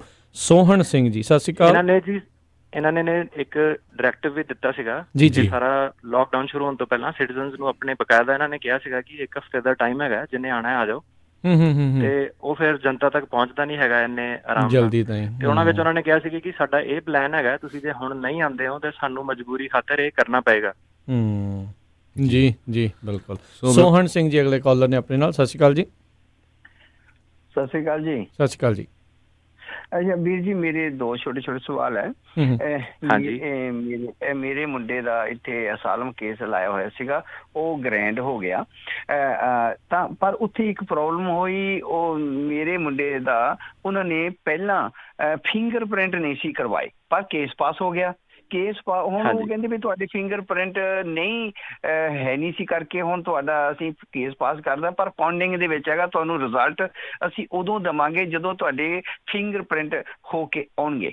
ਫਿੰਗਰਪ੍ਰਿੰਟ ਅਸੀਂ ਵਾਪਸ ਆ ਗਏ, ਸਾਡੇ ਅਟਾਰਨੀ ਨੇ ਫਿੰਗਰਪ੍ਰਿੰਟ ਜਿਹੜੇ ਆ ਉਹ ਐਪਲੀਕੇਸ਼ਨ ਬਾਇਓਮੈਟ੍ਰਿਕ ਵਾਲੇ ਉੱਥੇ ਡਿਪਾਰਟਮੈਂਟ ਨੂੰ ਭੇਜੀ, ਤਾਂ ਉਹਨਾਂ ਨੇ ਕਾਫੀ ਚਿਰ ਬਾਅਦ ਭੇਜੀ। ਜਦੋਂ ਫਿਰ ਉਹਨਾਂ ਦਾ ਚਿੱਠੀ ਆਈ ਤੇ ਉਹ ਜਦੋਂ ਅਸੀਂ ਉਹਨਾਂ ਦੇ ਨਾਲ ਰਾਬਤਾ ਕਾਇਮ ਕੀਤਾ, ਉਹ ਜਿਹੜਾ ਇਮੀਗ੍ਰੇਸ਼ਨ ਦੇ ਆਫਿਸ ਬੰਦ ਹੋ ਗਿਆ ਤੇ ਸਾਡੇ ਫਿਰ ਫਿੰਗਰਪ੍ਰਿੰਟ ਨਹੀਂ ਹੋ ਸਕੇ। ਸੋ ਇਹ ਕੁਐਸਚਨ ਹੈ ਜੀ, ਇਹ ਸਾਨੂੰ ਅੱਗੇ ਉਹ ਚਿੱਠੀ ਪਾ ਕੇ ਦੁਬਾਰਾ ਟਾਈਮ ਦੇਣਗੇ? ਜੀ ਭਾਜੀ, ਜਿਹੜੇ ਇਹ ਕ੍ਰਾਈਸਿਸ ਦੇ ਕਰਕੇ ਨਾ ਸਾਰੇ ਜਿਹੜੇ ਫਿੰਗਰਪ੍ਰਿੰਟ ਸੀਗੇ ਉਹਨਾਂ ਨੇ ਹੁਣ ਉਹਨਾਂ ਨੂੰ ਬੰਦ ਕਰਨੇ ਪਏ। ਜਿਹੜੇ ਇਹਨਾਂ ਦੇ ਸੈਂਟਰ ਹੈ ਉੱਥੇ ਫਿੰਗਰਪ੍ਰਿੰਟ ਜਾਂ ਇਨ ਪਰਸਨ ਅਪਾਇੰਟਮੈਂਟ ਉਹ ਨਹੀਂ ਕਰ ਰਹੇ ਜੀ। ਤੇ ਇਹ ਤੁਸੀਂ ਆਪਣੇ ਤੁਹਾਨੂੰ ਨਾ ਤੁਹਾਡਾ ਜਿਹੜਾ ਵਕੀਲ ਆ ਉਹਨਾਂ ਤੁਸੀਂ ਕੰਟੈਕਟ ਰੱਖੋ। ਇਹ ਜਿਹੜੇ ਇਮੀਗ੍ਰੇਸ਼ਨ ਵਾਲੇ ਇੱਕ ਰੀਸਕੈਜੂਲ ਨੋਟਿਸ ਭੇਜੋਗੇ, ਜੇ ਨਹੀਂ ਭੇਜਦੇ ਹੈਗੇ ਤੇ ਨਿਬਰਾਸਕਾ ਸਰਵਿਸ ਸੈਂਟਰ ਨੂੰ ਚਿੱਠੀ ਪਾ ਕੇ ਤੁਹਾਡਾ ਵਕੀਲ ਦੁਬਾਰਾ ਫਿੰਗਰਪ੍ਰਿੰਟ ਦੀ ਰਿਕੁਆਇਰਮੈਂਟ ਕ੍ਰੀਏਟ ਕਰ ਸਕਦਾ ਹੈ। ਜੀ ਠੀਕ ਹੈ, ਤੇ ਚਲੋ ਕੋਈ ਇੰਨਾ ਫਿਕਰ ਕਰਨ ਦੀ ਲੋੜ ਨਹੀਂ, ਜਦੋਂ ਇਹ ਓਵਰ ਹੁੰਦਾ ਹੈ ਤੁਸੀਂ ਦੁਬਾਰਾ ਉਹਨਾਂ ਨੂੰ ਰਿਕੁਐਸਟ ਭੇਜ ਸਕਦੇ ਹੋ। ਜੀ ਬਿਲਕੁਲ। ਵੈਸੇ ਵੀ ਉਹਨਾਂ ਨੇ 1 ਮਈ ਤੱਕ ਆਈ ਥਿੰਕ ਸਾਰੇ ਜਿਹੜੇ ਉਹ ਬੰਦ ਨੇ USCIS ਦੇ ਫੀਲਡ ਆਫਿਸ, ਇਸ ਕਰਕੇ ਸਾਰਾ ਕੁਛ ਹੀ ਜਿਹੜਾ ਉਹ ਮਸਲਾ ਬੰਦ ਪਿਆ ਆ। ਉੱਦਾਂ ਇਸ ਦੇ ਨਾਲ ਹੀ ਸੰਬੰਧੀ ਜਗਵੀਰ ਜੀ ਗੱਲ ਕਰੀਏ ਤੇ ਉੱਦਾਂ ਆਨਲਾਈਨ ਪ੍ਰੋਸੈਸਿੰਗ ਵਗੈਰਾ ਬਾਕੀ ਸਾਰਾ ਕੁਛ USCIS ਕਰੀ ਜਾ ਰਹੀ ਹੈ? ਬਾਕੀ ਸਾਰਾ ਕੁਝ ਚੱਲ ਰਿਹਾ, ਸਾਰੀ ਫਾਈਲਿੰਗਸ ਚੱਲ ਰਹੀਆਂ, ਜਿਹੜੀਆਂ ਕੋਰਟ ਦੀਆਂ ਆਨਲਾਈਨ ਫਾਈਲਿੰਗਸ ਵਗੈਰਾ ਸਾਰੀਆਂ ਚੱਲ ਰਹੀਆਂ। USCIS ਵੀ ਫੰਕਸ਼ਨਲ ਹੈਗੀ ਹੈ, ਇਮੀਗ੍ਰੇਸ਼ਨ ਕੋਰਟ ਵੀ ਫੰਕਸ਼ਨਲ ਹੈਗੇ ਜੀ। ਪਰ ਜਿੱਥੇ ਲੋਕਾਂ ਨੂੰ ਬੁਲਾਉਂਦੇ ਸੀਗੇ ਜਾਂ ਇਕੱਠ ਕਰਨਾ ਪੈਂਦਾ ਸੀਗਾ, ਉਹ ਸਾਰੀਆਂ ਮੀਟਿੰਗਸ ਉਹ ਸਾਰੀ ਹੀਅਰਿੰਗਸ ਵਗੈਰਾ ਉਹਨਾਂ ਨੇ ਕੈਂਸਲ ਕਰਤੀ। ਇੰਟਰਵਿਊਜ਼, ਸਹੁੰ ਚੁੱਕਣ ਵਾਲੇ ਸਾਰਾ ਕੁਝ ਜਿਹੜਾ ਉਹ ਇਸ ਟਾਈਮ ਹਾਲ ਦੀ ਕਿਹੜੀ ਪੋਸਟਪੋਨ ਆ। ਜੀ ਸੋ ਬਿਲਕੁਲ। ਇੱਕ ਸਾਡੇ ਫੇਸਬੁੱਕ ਵਾਲੇ ਸਰੋਤੇ, ਉਹਨਾਂ ਦਾ ਕੁਐਸਚਨ ਆ ਜਗਵੀਰ ਜੀ, ਵੀ ਉਹ B2 ਵੀਜ਼ੇ ਤੇ ਹੈਗੇ ਆ ਤੇ ਉਹਨਾਂ ਦਾ I-94 ਵੈਲਿਡ ਆ ਮਈ 20 ਤੱਕ। ਕਹਿੰਦੇ ਵੀ ਉਹ ਐਕਸਟੈਂਸ਼ਨ ਲੈ ਸਕਦੇ ਆ? ਬਿਲਕੁਲ ਲੈ ਸਕਦੇ ਜੀ। ਮਈ 20 ਤੋਂ ਪਹਿਲਾਂ ਉਹਨਾਂ ਨੂੰ ਫਾਈਲ ਕਰਨਾ ਪਏਗਾ ਜੀ। ਤੇ ਜਿੱਦਾਂ ਆਪਾਂ ਗੱਲ ਕਰ ਰਹੇ ਸੀਗੇ ਪਹਿਲਾਂ ਸ਼ੁਰੂ ਦੇ ਪ੍ਰੋਗਰਾਮ ਦੇ ਵਿੱਚ, B ਵੀਜ਼ੇ ਵਾਲਿਆਂ ਨੂੰ ਐਕਸਟੈਂਸ਼ਨ ਫਾਈਲ ਕਰਨੀ ਪਏਗੀ, ਨਹੀਂ ਤੇ ਉਹ 3 ਸਾਲ ਦੀ ਜਿਹੜੀ ਬਾਰ ਹੈ ਉਹਨੂੰ ਸਬਜੈਕਟ ਹੋ ਸਕਦੇ ਨੇ। ਜੀ ਜੀ। ਅਗਲੇ ਕਾਲਰ ਨੇ ਹਰਪ੍ਰੀਤ। ਸਤਿ ਸ਼੍ਰੀ ਅਕਾਲ ਜੀ। ਕਾਲ ਉਹਨਾਂ ਦੀ ਡ੍ਰੌਪ ਹੋ ਗਈ। ਤੇ ਅਗਲੇ ਕਾਲਰ ਨੇ ਇੰਦਰਜੀਤ। ਸਤਿ ਸ਼੍ਰੀ ਅਕਾਲ ਜੀ। ਹਾਂਜੀ ਬਾਈ ਜੀ, ਸਤਿ ਸ਼੍ਰੀ ਅਕਾਲ ਸਾਰੇ ਸੁਣਨ ਵਾਲਿਆਂ ਨੂੰ ਤੇ ਬਾਈ ਵਕੀਲ ਸਾਰਿਆਂ ਨੂੰ ਸਤਿ ਸ਼੍ਰੀ ਅਕਾਲ। ਸਤਿ ਸ਼੍ਰੀ ਅਕਾਲ। ਤੇ ਬਾਈ ਜੀ ਬਸ ਇੱਕੋ ਹੀ 2 ਕੁਐਸਚਨ ਹੈਗੇ ਵੀ ਜਿਵੇਂ ਹੁਣ ਕਰੋਨਾ ਕਰਕੇ ਜਿਹੜੇ ਕੇਸ ਫਾਈਲ ਕੀਤੇ ਹੋਏ ਨੇ U ਵੀਜ਼ੇ ਵਾਲੇ, ਕੀ ਵੀ ਸਾਰੇ ਇਮੀਗ੍ਰੇਸ਼ਨ ਦੇ ਕੇਸ ਉਹ ਉਸੇ ਤਰ੍ਹਾਂ ਸੁਣਵਾਈ ਉਹਦੀ ਹੋ ਰਹੀ ਹੈ ਜਾਂ ਕਿਵੇਂ, ਮਤਲਬ ਉਹ ਕਰੋਨਾ ਕਰਕੇ ਗਾਂ ਐਕਸਟੈਂਡ ਹੋ ਜਾਣਗੇ? ਇੱਕ ਕੁਐਸਚਨ ਹੈ ਭਾਜੀ। ਜਿਹੜੇ U ਵੀਜ਼ੇ ਵਾਲੇ ਕੇਸ ਹੁੰਦੇ ਨੇ ਉਹਦੀ ਕੋਈ ਇਨ ਪਰਸਨ ਤੇ ਇੰਟਰਵਿਊ ਹੁੰਦੀ ਨਹੀਂ ਸੀਗੀ ਪਹਿਲਾਂ ਵੀ, ਉਹ ਤੇ ਇਮੀਗ੍ਰੇਸ਼ਨ ਨੂੰ ਤੁਸੀਂ ਫਾਈਲ ਕਰਦੇ ਸੀਗੇ, ਉਹ ਆਪਣੇ ਆਪ ਡਿਸਾਈਡ ਕਰਦੇ ਸੀਗੇ ਜੀ। ਤੇ ਜਿਹੜੇ U ਵੀਜ਼ੇ ਸੀਗੇ ਇਹਨਾਂ ਦੀ ਟਾਈਮਲਾਈਨ ਜਿਹੜੀ ਡਿਸਾਈਡ ਕਰਨ ਦੀ ਸੀਗੀ ਉਹ 5 ਸਾਲ ਤੋਂ ਵੱਧ ਹੈਗੀ ਹੈ, ਕਿਉਂਕਿ ਫਾਈਲਿੰਗਸ ਬਹੁਤ ਜ਼ਿਆਦਾ ਹੈਗੀਆਂ। ਤੇ ਇਹ ਜਿਹੜੇ ਲੌਂਗ ਟਰਮ ਪ੍ਰੋਗਰਾਮ ਹੈਗੇ ਨੇ ਇਹ ਇਹਨਾਂ ਦੇ ਇਫੈਕਟ ਨਹੀਂ ਹੋਣੇ ਨੇ ਇਹ ਤੇ, ਜਦ ਤੱਕ ਕ੍ਰਾਈਸਿਸ ਇਹਨਾਂ ਦਾ ਚੱਲ ਰਿਹਾ 1-2 ਮਹੀਨੇ ਵਾਸਤੇ ਇਹਨਾਂ ਦੀ ਫੰਕਸ਼ਨਿੰਗ ਸਲੋ ਹੋ ਜਾਏਗੀ। ਪਰ ਉਹ ਜਿਹੜੇ ਸਾਰੇ U ਵੀਜ਼ੇ ਵਾਲੇ ਕੇਸ ਹੈ ਉਹ ਪ੍ਰੋਸੈਸ 'ਚ ਹੀ ਹੈਗੇ ਨੇ ਤੇ ਉਹ ਜਿੱਦਾਂ ਤੁਸੀਂ ਫਾਈਲ ਕਰਦੇ ਹੋ ਉਹ ਸੀਕੁਐਂਸ 'ਚ ਉਹ ਡਿਸਾਈਡ ਕਰਦੇ ਨੇ ਤੇ ਉਹਦਾ ਤੁਹਾਨੂੰ ਕੋਈ ਨੁਕਸਾਨ ਨਹੀਂ ਹੈਗਾ ਇਸ ਚੀਜ਼ ਦਾ। ਜੀ ਜੀ, ਧੰਨਵਾਦ ਜੀ। ਥੈਂਕ ਯੂ ਜੀ। ਠੀਕ ਹੈ ਜੀ। ਤੇ ਇੱਕ ਸੀ ਕੁਐਸਚਨ ਹੋਰ ਵੀ, ਜਿਵੇਂ ਵੀ U ਵੀਜ਼ਾ ਜਿਹਨੇ ਨੇ ਫਾਈਲ ਕੀਤਾ ਹੋਇਆ 1.5-2 ਸਾਲ ਤੋਂ ਫਾਈਲ ਕੀਤਾ ਹੋਇਆ ਹੈ ਤੇ ਉਹ ਕੀ ਹੈ ਕਿ ਉਹਦਾ ਹੁਣ ਉਸ ਤੋਂ ਬਾਅਦ ਕੀ ਕੋਈ ਪਤਾ ਨਹੀਂ ਲੱਗ ਰਿਹਾ, ਆਨਲਾਈਨ ਵੀ ਚੈੱਕ ਨਹੀਂ ਹੋ ਰਿਹਾ, ਕੋਈ ਕੁਛ ਨਹੀਂ ਹੋ ਰਿਹਾ ਪਤਾ ਲੱਗ ਰਿਹਾ, ਤੇ ਕੀ ਕਿਹੜਾ ਆਪਨ ਪੇਪਰ ਆਊਗਾ ਜਾਂ ਨੈਕਸਟ ਟਾਈਮ? ਜੀ ਭਾਜੀ, ਤੁਸੀਂ ਜਦੋਂ ਕੇਸ ਫਾਈਲ ਕਰਦੇ ਹੋ ਤੁਹਾਨੂੰ ਇੱਕ ਰਿਸੀਟ ਨੰਬਰ ਮਿਲਦਾ ਜੀ। ਜਦੋਂ ਤੁਹਾਨੂੰ ਰਿਸੀਟ ਨੋਟਿਸ ਆਉਂਦਾ ਨਾ ਉਹਦੇ ਉੱਤੇ ਇੱਕ ਨੰਬਰ ਲਿਖਿਆ ਹੁੰਦਾ ਕੇਸ ਨੰਬਰ। ਤੁਸੀਂ ਇੱਕ ਵੈਬਸਾਈਟ ਇਹਨਾਂ ਦੀ USCIS.gov ਤੇ ਇਹ ਵੈਬਸਾਈਟ ਤੇ ਤੁਸੀਂ ਜਾਂਦੇ ਹੋ, ਉਹਨਾਂ ਦੇ ਸੱਜੇ ਪਾਸੇ ਇੱਕ ਹੈਗਾ ਚੈੱਕ ਕੇਸ ਪ੍ਰੋਸੈਸਿੰਗ ਟਾਈਮ। ਹੁਣ ਜਦੋਂ ਤੁਸੀਂ ਕੇਸ ਫਾਈਲ ਕਰਦੇ ਹੋ ਤੁਹਾਨੂੰ ਇੱਕ ਡੇਟ ਦਿੰਦੇ ਨੇ, ਉਹਨੂੰ ਕਹਿੰਦੇ ਨੇ ਪ੍ਰਾਇਓਰਟੀ ਡੇਟ ਜਾਂ ਡੇਟ ਆਫ ਫਾਈਲਿੰਗ। ਉਹ ਤੁਸੀਂ ਜਦੋਂ ਇਹ ਵੈਬਸਾਈਟ ਤੇ ਜਾਂਦੇ ਹੋ ਤੁਹਾਨੂੰ ਵੈਬਸਾਈਟ ਤੇ ਇਨਫੋਰਮੇਸ਼ਨ ਦੇ ਦਿੰਦਾ ਹੈ ਕਿ ਤੁਹਾਡੇ ਕੇਸ ਕਿੱਥੇ ਹੈ, ਕਿੰਨਾ ਪੈਂਡਿੰਗ ਹੈ, ਕਿੰਨਾ ਬੈਕਲੌਗ ਚੱਲ ਰਿਹਾ ਤੇ ਕਿਹੜੇ ਮਹੀਨੇ ਵਾਲੇ ਕੇਸ ਇਮੀਗ੍ਰੇਸ਼ਨ ਪ੍ਰੋਸੈਸ ਕਰ ਰਹੀ ਹੈ ਤੇ ਉਦੋਂ ਤੁਹਾਨੂੰ ਪੂਰੀ ਜਾਣਕਾਰੀ ਮਿਲ ਜਾਏਗੀ। ਤੇ ਕਿਉਂਕਿ ਜਿੱਦਾਂ ਮੈਂ ਦੱਸਿਆ ਕਿ ਇਹ 5 ਤੋਂ 7 ਸਾਲ ਤੱਕ ਲੱਗ ਜਾਂਦੇ ਨੇ U ਵੀਜ਼ੇ ਨੂੰ, ਇਸ ਲਈ ਤੁਹਾਨੂੰ ਹੁਣ 2 ਸਾਲ ਪਹਿਲਾਂ ਜੇ ਤੁਸੀਂ ਕੀਤਾ ਸੀਗਾ ਤੁਹਾਨੂੰ ਇੰਨੀ ਛੇਤੀ ਕੋਈ ਜਵਾਬ ਨਹੀਂ ਆਉਣਾ ਉਹਨਾਂ ਦਾ। ਜੀ, ਉਹਨਾਂ ਨੇ ਆਪਣਾ ਟਾਈਮ ਲੈ ਕੇ ਜਿਹੜਾ ਦੱਸਣਾ ਕੇਸ ਹੋ ਗਿਆ ਸੋ ਲੰਮਾ ਚੱਲ ਰਿਹਾ ਹੋਊਗਾ। ਜੀ। ਇਮੀਗ੍ਰੇਸ਼ਨ ਕਹਿੰਦੀ ਹੈ ਕਿ ਜੇ ਤੁਹਾਡਾ, ਤੁਸੀਂ ਪਹਿਲਾਂ ਆਨਲਾਈਨ ਜਾਓ, ਤੁਸੀਂ ਦੇਖੋ ਜੇ ਤੁਹਾਡਾ ਜਿਹੜਾ ਵੀ ਉਹਨਾਂ ਦਾ ਨੰਬਰ ਚੱਲ ਰਿਹਾ ਮਹੀਨਾ ਤੇ ਸਾਲ, ਜੇ ਤੁਹਾਡਾ ਕੇਸ ਉਸ ਤੋਂ ਪਿੱਛੇ ਹੈਗਾ ਫਿਰ ਤੁਸੀਂ ਸਾਨੂੰ ਕਾਲ ਕਰੋ, ਰਿਕੁਐਸਟ ਪਲੇਸ ਕਰੋ ਕਿ ਸਾਡਾ ਕੇਸ ਤੇਜ਼ੀ ਨਾਲ ਡਿਸਾਈਡ ਕੀਤਾ ਜਾਵੇ, ਫਿਰ ਹੀ ਉਹ ਐਕਸ਼ਨ ਲੈਣਗੇ, ਅਦਰਵਾਈਜ਼ ਨਹੀਂ। ਜੇ ਅਜੇ ਤੱਕ ਉਹ ਪੁਰਾਣੇ ਕੇਸ ਕਰ ਰਹੇ ਨੇ ਫਿਰ ਉਹ ਤੁਹਾਡਾ ਕੇਸ ਪੈਂਡਿੰਗ ਹੀ ਰਹੇਗਾ। ਜੀ ਬਿਲਕੁਲ। ਫਸਟ ਕਮ ਫਸਟ ਸਰਵ ਆ ਜੀ। ਇਹ ਜਿੱਦਾਂ ਕੇਸ ਫਾਈਲ ਹੁੰਦੇ ਜਿਹੜੀ ਤਰੀਕ ਆ ਉਸ ਦੇ ਹਿਸਾਬ ਦੇ ਨਾਲ ਹੀ ਉਹਨਾਂ ਨੇ ਫੈਸਲੇ ਲੈ ਕੇ ਤੁਹਾਨੂੰ ਦੱਸਣਾ ਆ। ਅਗਲੇ ਜਿਹੜੇ ਕਾਲਰ ਆਪਣੇ ਨਾਲ ਜੁੜੇ ਨੇ ਜਗਵੀਰ ਜੀ, ਰਮੇਸ਼ ਜੀ। ਸਤਿ ਸ਼੍ਰੀ ਅਕਾਲ ਰਮੇਸ਼ ਜੀ। ਸਤਿ ਸ਼੍ਰੀ ਅਕਾਲ ਭਾਈ ਜੀ। ਮੇਰਾ ਕੁਐਸਚਨ ਸੀ ਭਾਈ, ਮੇਰੀ ਮਮ ਇੰਡੀਆ ਗਈ ਸੀ, ਉਹਦੀ ਫਲਾਈਟ ਸੀ 27 ਮਾर्च ਨੂੰ, वो ग्रीन कार्ड होल्डर है, 75 ईयर ओल्ड है, लेकिन उसको ओपन हार्ट सर्जरी भी है और ब्लड प्रेशर भी है, डायबिटिक भी है, लेकिन वो फ्लाइट कैंसिल होने के कारण वहीं स्टक है। तो वो वहाँ मतलब कि ਉਹਨਾਂ ਦੇ 6 ਮਹੀਨੇ ਹੋ ਗਏ ਸੀ ਕਿ ਨਹੀਂ ਹੋਏ ਸੀ ਅਜੇ? ਸਾਲ ਤਾਂ ਨਹੀਂ ਹੋਇਆ? 6 ਮਹੀਨੇ ਅਪ੍ਰੈਲ ਕੀ ਫਸਟ ਨੇ ਹੋ ਗਏ ਸੀ ਭਾਈ। ਉਦਾਂ ਸੋ ਜਗਵੀਰ ਜੀ ਇਹਨਾਂ ਨੂੰ ਵੇਟ ਹੀ ਕਰਨੀ ਪਊਗੀ ਲੱਗਦਾ, ਰਾਈਟ? ਭਾਜੀ ਜਿਹੜੇ ਜਿੱਦਾਂ ਇਹਨਾਂ ਨੇ ਦੱਸਿਆ ਨਾ ਓਪਨ ਹਾਰਟ ਸਰਜਰੀ ਸੀਗੀ ਤੇ ਉੱਤੋਂ ਇਹ ਕਰੋਨਾ ਦਾ ਕ੍ਰਾਈਸਿਸ ਵੀ ਹੈਗਾ, ਇਹ ਸਰਕਮਸਟੈਂਸਿਸ ਦੇ ਅੰਡਰ ਨਾਟ ਓਨਲੀ ਉਹਨਾਂ ਦਾ ਗ੍ਰੀਨ ਕਾਰਡ ਬਚ ਜਾਏਗਾ, ਪਰ ਜਿੱਦਾਂ ਆਪਾਂ ਸਿਟੀਜ਼ਨਸ਼ਿਪ ਦੀ ਗੱਲ ਕਰ ਰਹੇ ਸੀ ਕਿ ਜਿਹੜੀ ਕੰਟੀਨਿਊਸ ਰੈਜ਼ੀਡੈਂਸ ਦੀ ਕਲੌਕ ਹੈ ਉਹ ਵੀ ਬਚ ਸਕਦੀ ਹੈ, ਕਿਉਂਕਿ ਇਹ ਮੈਡੀਕਲ ਰੀਜ਼ਨ ਹੈਗਾ, ਬੰਦੇ ਦੇ ਆਪਣੇ ਕੰਟਰੋਲ ਤੋਂ ਬਾਹਰ ਹੈ ਤੇ ਇਹਦੇ ਕਰਕੇ ਉਹਨਾਂ ਨੂੰ ਪੀਨਲਾਈਜ਼ ਨਹੀਂ ਕਰਨਗੇ। ਹੁਣ ਬੰਦਾ ਭਾਵੇਂ ਐਕਸਪਾਇਰਡ ਗ੍ਰੀਨ ਮੰਨ ਲਓ ਕਿ ਸਾਲ ਤੋਂ ਵੱਧ ਵੀ ਬਾਹਰ ਹੈਗਾ, ਗ੍ਰੀਨ ਕਾਰਡ ਐਕਸਪਾਇਰ ਹੋ ਗਿਆ ਉਹਦਾ, ਉਹ ਵੀ ਬੰਦਾ ਜੇ ਵਾਪਸ ਆਉਂਦਾ ਹੈ ਤੇ ਉਹਨੂੰ ਵੀ ਇਮੀਗ੍ਰੇਸ਼ਨ ਰਾਈਟ ਵੇ ਨਹੀਂ ਕਹਿੰਦੀ ਕਿ ਤੂੰ ਆਟੋਮੈਟਿਕਲੀ ਤੈਨੂੰ ਆਪਾਂ ਆਉਣ ਨਹੀਂ ਦੇਣਾ, ਉਹ ਪੁੱਛਦੀ ਹੈ ਕਿ ਕੀ ਕਾਰਨ ਸੀਗਾ ਕਿ ਤੂੰ ਨਹੀਂ ਆ ਸਕਿਆ। ਜੀ ਤੇ ਜੇ ਬੰਦਾ ਇਹ ਡੈਮੋਨਸਟ੍ਰੇਟ ਕਰੇ ਕਿ ਮੇਰਾ ਘਰ ਇੱਥੇ ਹੈ, ਮੇਰੇ ਫੋਨ ਬਿੱਲ ਇੱਥੇ ਹੈ, ਮੇਰਾ ਬੈਂਕ ਖਾਤਾ ਇੱਥੇ ਹੈ, ਮੈਂ ਇੱਥੇ ਰਹਿ ਰਿਹਾ ਹੈਗਾ, ਮੈਂ ਇੰਡੀਆ ਵਿਜ਼ਿਟ ਹੀ ਕਰ ਰਿਹਾ ਸੀਗਾ ਤੇ ਮੇਰੀ ਲਾਈਫ ਇੱਥੇ ਹੀ ਚੱਲ ਰਹੀ ਹੈਗੀ, ਇਹ ਪ੍ਰੂਫ ਹੈਗਾ ਮੇਰੇ ਕੋਲ, ਤੇ ਇਮੀਗ੍ਰੇਸ਼ਨ ਉਹਨਾਂ ਨੂੰ ਆਉਣ ਦੇਗੀ। ਜੀ ਸੋ ਰਮੇਸ਼ ਜੀ, ਪਰ ਇਹ ਆ ਵੀ ਸਟੈਪ ਪ੍ਰੋਗਰਾਮ ਦੇ ਵਿੱਚ ਆਈ ਥਿੰਕ ਜੇ ਉਹ ਇਕੱਲੇ ਹੀ ਆ ਫਿਰ ਤਾਂ ਮੁਸ਼ਕਿਲ ਆ, ਪਰ ਫਿਰ ਇੰਤਜ਼ਾਰ ਕਰਨਾ ਪੈਣਾ ਵੀ ਜਦੋਂ ਲੋਕਡਾਊਨ ਉੱਥੇ ਖੁੱਲ੍ਹੇ ਫਿਰ ਉਦੋਂ ਆਉਣ, ਤੇ ਫਿਰ ਉਹਨਾਂ ਨੂੰ ਜ਼ਰੂਰ ਦੱਸਿਓ ਜਦੋਂ ਤੁਹਾਡੇ ਮਦਰ ਇੱਧਰ ਆਉਣ ਵੀ ਜੇ ਇਮੀਗ੍ਰੇਸ਼ਨ ਵਾਲੇ ਤੁਹਾਨੂੰ ਜਿਹੜੇ ਉਹ ਸਵਾਲ ਪੁੱਛਦੇ ਆ ਵੀ ਉਹਦੇ ਵਿੱਚ ਤੁਸੀਂ ਉਹਨਾਂ ਨੂੰ ਦੱਸਣਾ ਵੀ ਉਹਨਾਂ ਦੇ ਹੱਥ ਵੱਸ ਨਹੀਂ ਸੀਗਾ ਤਾਂ ਨਹੀਂ ਸੀ ਉਹ ਆ ਸਕੇ। ਜੀ ਠੀਕ ਹੈ, thank you Bhai, thank you, thank you ਜੀ। ਅਗਲੇ ਕਾਲਰ ਨੇ ਆਪਣੇ ਨਾਲ ਜੁੜੇ ਜਗਦੀਪ ਜੀ, ਸਤਿ ਸ਼੍ਰੀ ਅਕਾਲ ਜੀ। ਹਾਂਜੀ, ਸਤਿ ਸ਼੍ਰੀ ਅਕਾਲ ਵੀਰ ਜੀ। ਸਤਿ ਸ਼੍ਰੀ ਅਕਾਲ ਜੀ।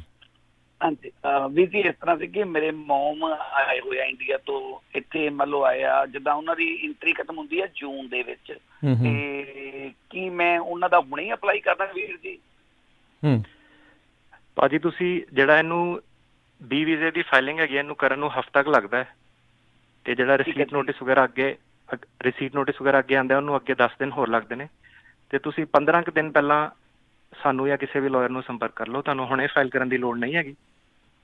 ਠੀਕ ਹੈ ਵੀਰ ਜੀ। ਤੇ ਵੀਰ ਜੀ ਜੇ ਤੁਸੀਂ ਹੁਣ ਵੀ ਐਕਸਟੈਂਸ਼ਨ ਫਾਈਲ ਕਰਦੇ ਹੋ ਤੇ ਉਹ ਤੁਸੀਂ ਜਿੱਦਾਂ ਮੰਨ ਲਓ ਅੱਜ ਜੇ ਆਪਾਂ ਫਾਈਲ ਕਰਦੇ ਹਾਂ ਤੇ ਜੂਨ 15 ਨੂੰ ਉਹ ਖਤਮ ਹੋ ਰਹੇ ਨੇ, ਤੇ ਅੱਜ ਵੀ ਫਾਈਲ ਕਰਕੇ ਆਪਾਂ ਜੂਨ 16 ਦੀ ਸਟਾਰਟ ਡੇਟ ਤੋਂ ਉਹਨਾਂ ਨੂੰ 180 ਦਿਨ ਵਾਸਤੇ ਐਕਸਟੈਂਸ਼ਨ ਲੈ ਸਕਦੇ ਹਾਂ। ਨਹੀਂ, ਮੇਰੇ ਖਿਆਲ ਨਾਲ ਇਹਨਾਂ ਦਾ ਕੁਐਸਚਨ ਇਹ ਸੀ ਵੀ ਉਹਨਾਂ ਦਾ ਸ਼ਾਇਦ ਪਰਮਾਨੈਂਟਲੀ ਅਪਲਾਈ ਕਰਦਾ, ਰਾਈਟ? ਹਾਂਜੀ, ਮੈਂ ਗ੍ਰੀਨ ਕਾਰਡ ਦੀ ਗੱਲ ਕਰ ਰਿਹਾ। ਹਾਂਜੀ, ਮੈਂ ਗ੍ਰੀਨ ਕਾਰਡ ਤੇ ਹਾਂ ਜੀ, ਤੇ ਮੇਰੇ ਕੋਲ ਮਤਲਬ 4.5 ਸਾਲ ਹੋ ਗਏ ਆ ਮੈਨੂੰ, ਜਿੱਦਾਂ ਮੈਂ ਉਹਦਾ ਹੁਣ ਅਪਲਾਈ ਕਰਨ ਦੇ ਉੱਤੇ ਹੀ ਸੀਗਾ, ਪਰ ਪ੍ਰੋਬਲਮ ਆ ਗਈ ਕਰਕੇ ਮੈਂ ਅਪਲਾਈ ਨਹੀਂ ਕਰ ਸਕਦਾ ਸਿਟੀਜ਼ਨਸ਼ਿਪ ਤੇ। ਪਰ ਮੈਂ ਚਾਹੁੰਦਾ ਸੀਗਾ ਕਿ ਮੇਰੇ ਮੋਮ ਇੱਥੇ ਹੁਣ ਟੂਰਿਸਟ ਆਏ ਕਿ ਮੈਂ ਇਹਨਾਂ ਦਾ ਵੀ ਨਾਲ ਹੀ ਅਪਲਾਈ ਕਰਕੇ ਤੇ ਇਹਨਾਂ ਨੂੰ ਵੀ ਗ੍ਰੀਨ ਕਾਰਡ ਦਵਾ ਦੇਵਾਂ, ਤੇ ਪਰ ਹੁਣ ਜਿਹੜਾ ਜੀ ਗ੍ਰੀਨ ਕਾਰਡ ਹੋਲਡਰ ਹੈ, green card holder directly file ਨਹੀਂ ਕਰ ਸਕਦਾ, ਪੇਰੈਂਟਸ ਲਈ ਤੁਹਾਨੂੰ ਸਿਟੀਜ਼ਨ ਬਣਨ ਦੀ ਵੇਟ ਕਰਨੀ ਪਏਗੀ ਜੀ। ਗ੍ਰੀਨ ਕਾਰਡ ਹੋਲਡਰ ਵਾਸਤੇ ਪੇਰੈਂਟਸ ਲਈ ਫਾਈਲ ਕਰਨ ਦੀ ਕੈਟੇਗਰੀ ਨਹੀਂ ਹੁੰਦੀ ਹੈਗੀ। ਨਹੀਂ ਹੈਗੀ ਜੀ। ਠੀਕ ਹੈ ਜਗਦੀਪ ਜੀ, ਪਹਿਲਾਂ ਸਿਟੀਜ਼ਨ ਬਣੋ ਤੇ ਫਿਰ ਜਦੋਂ ਅਗਲੇ ਦੀ ਆਉਂਦੇ ਫਿਰ ਉਦੋਂ ਅਪਲਾਈ ਕਰੋ।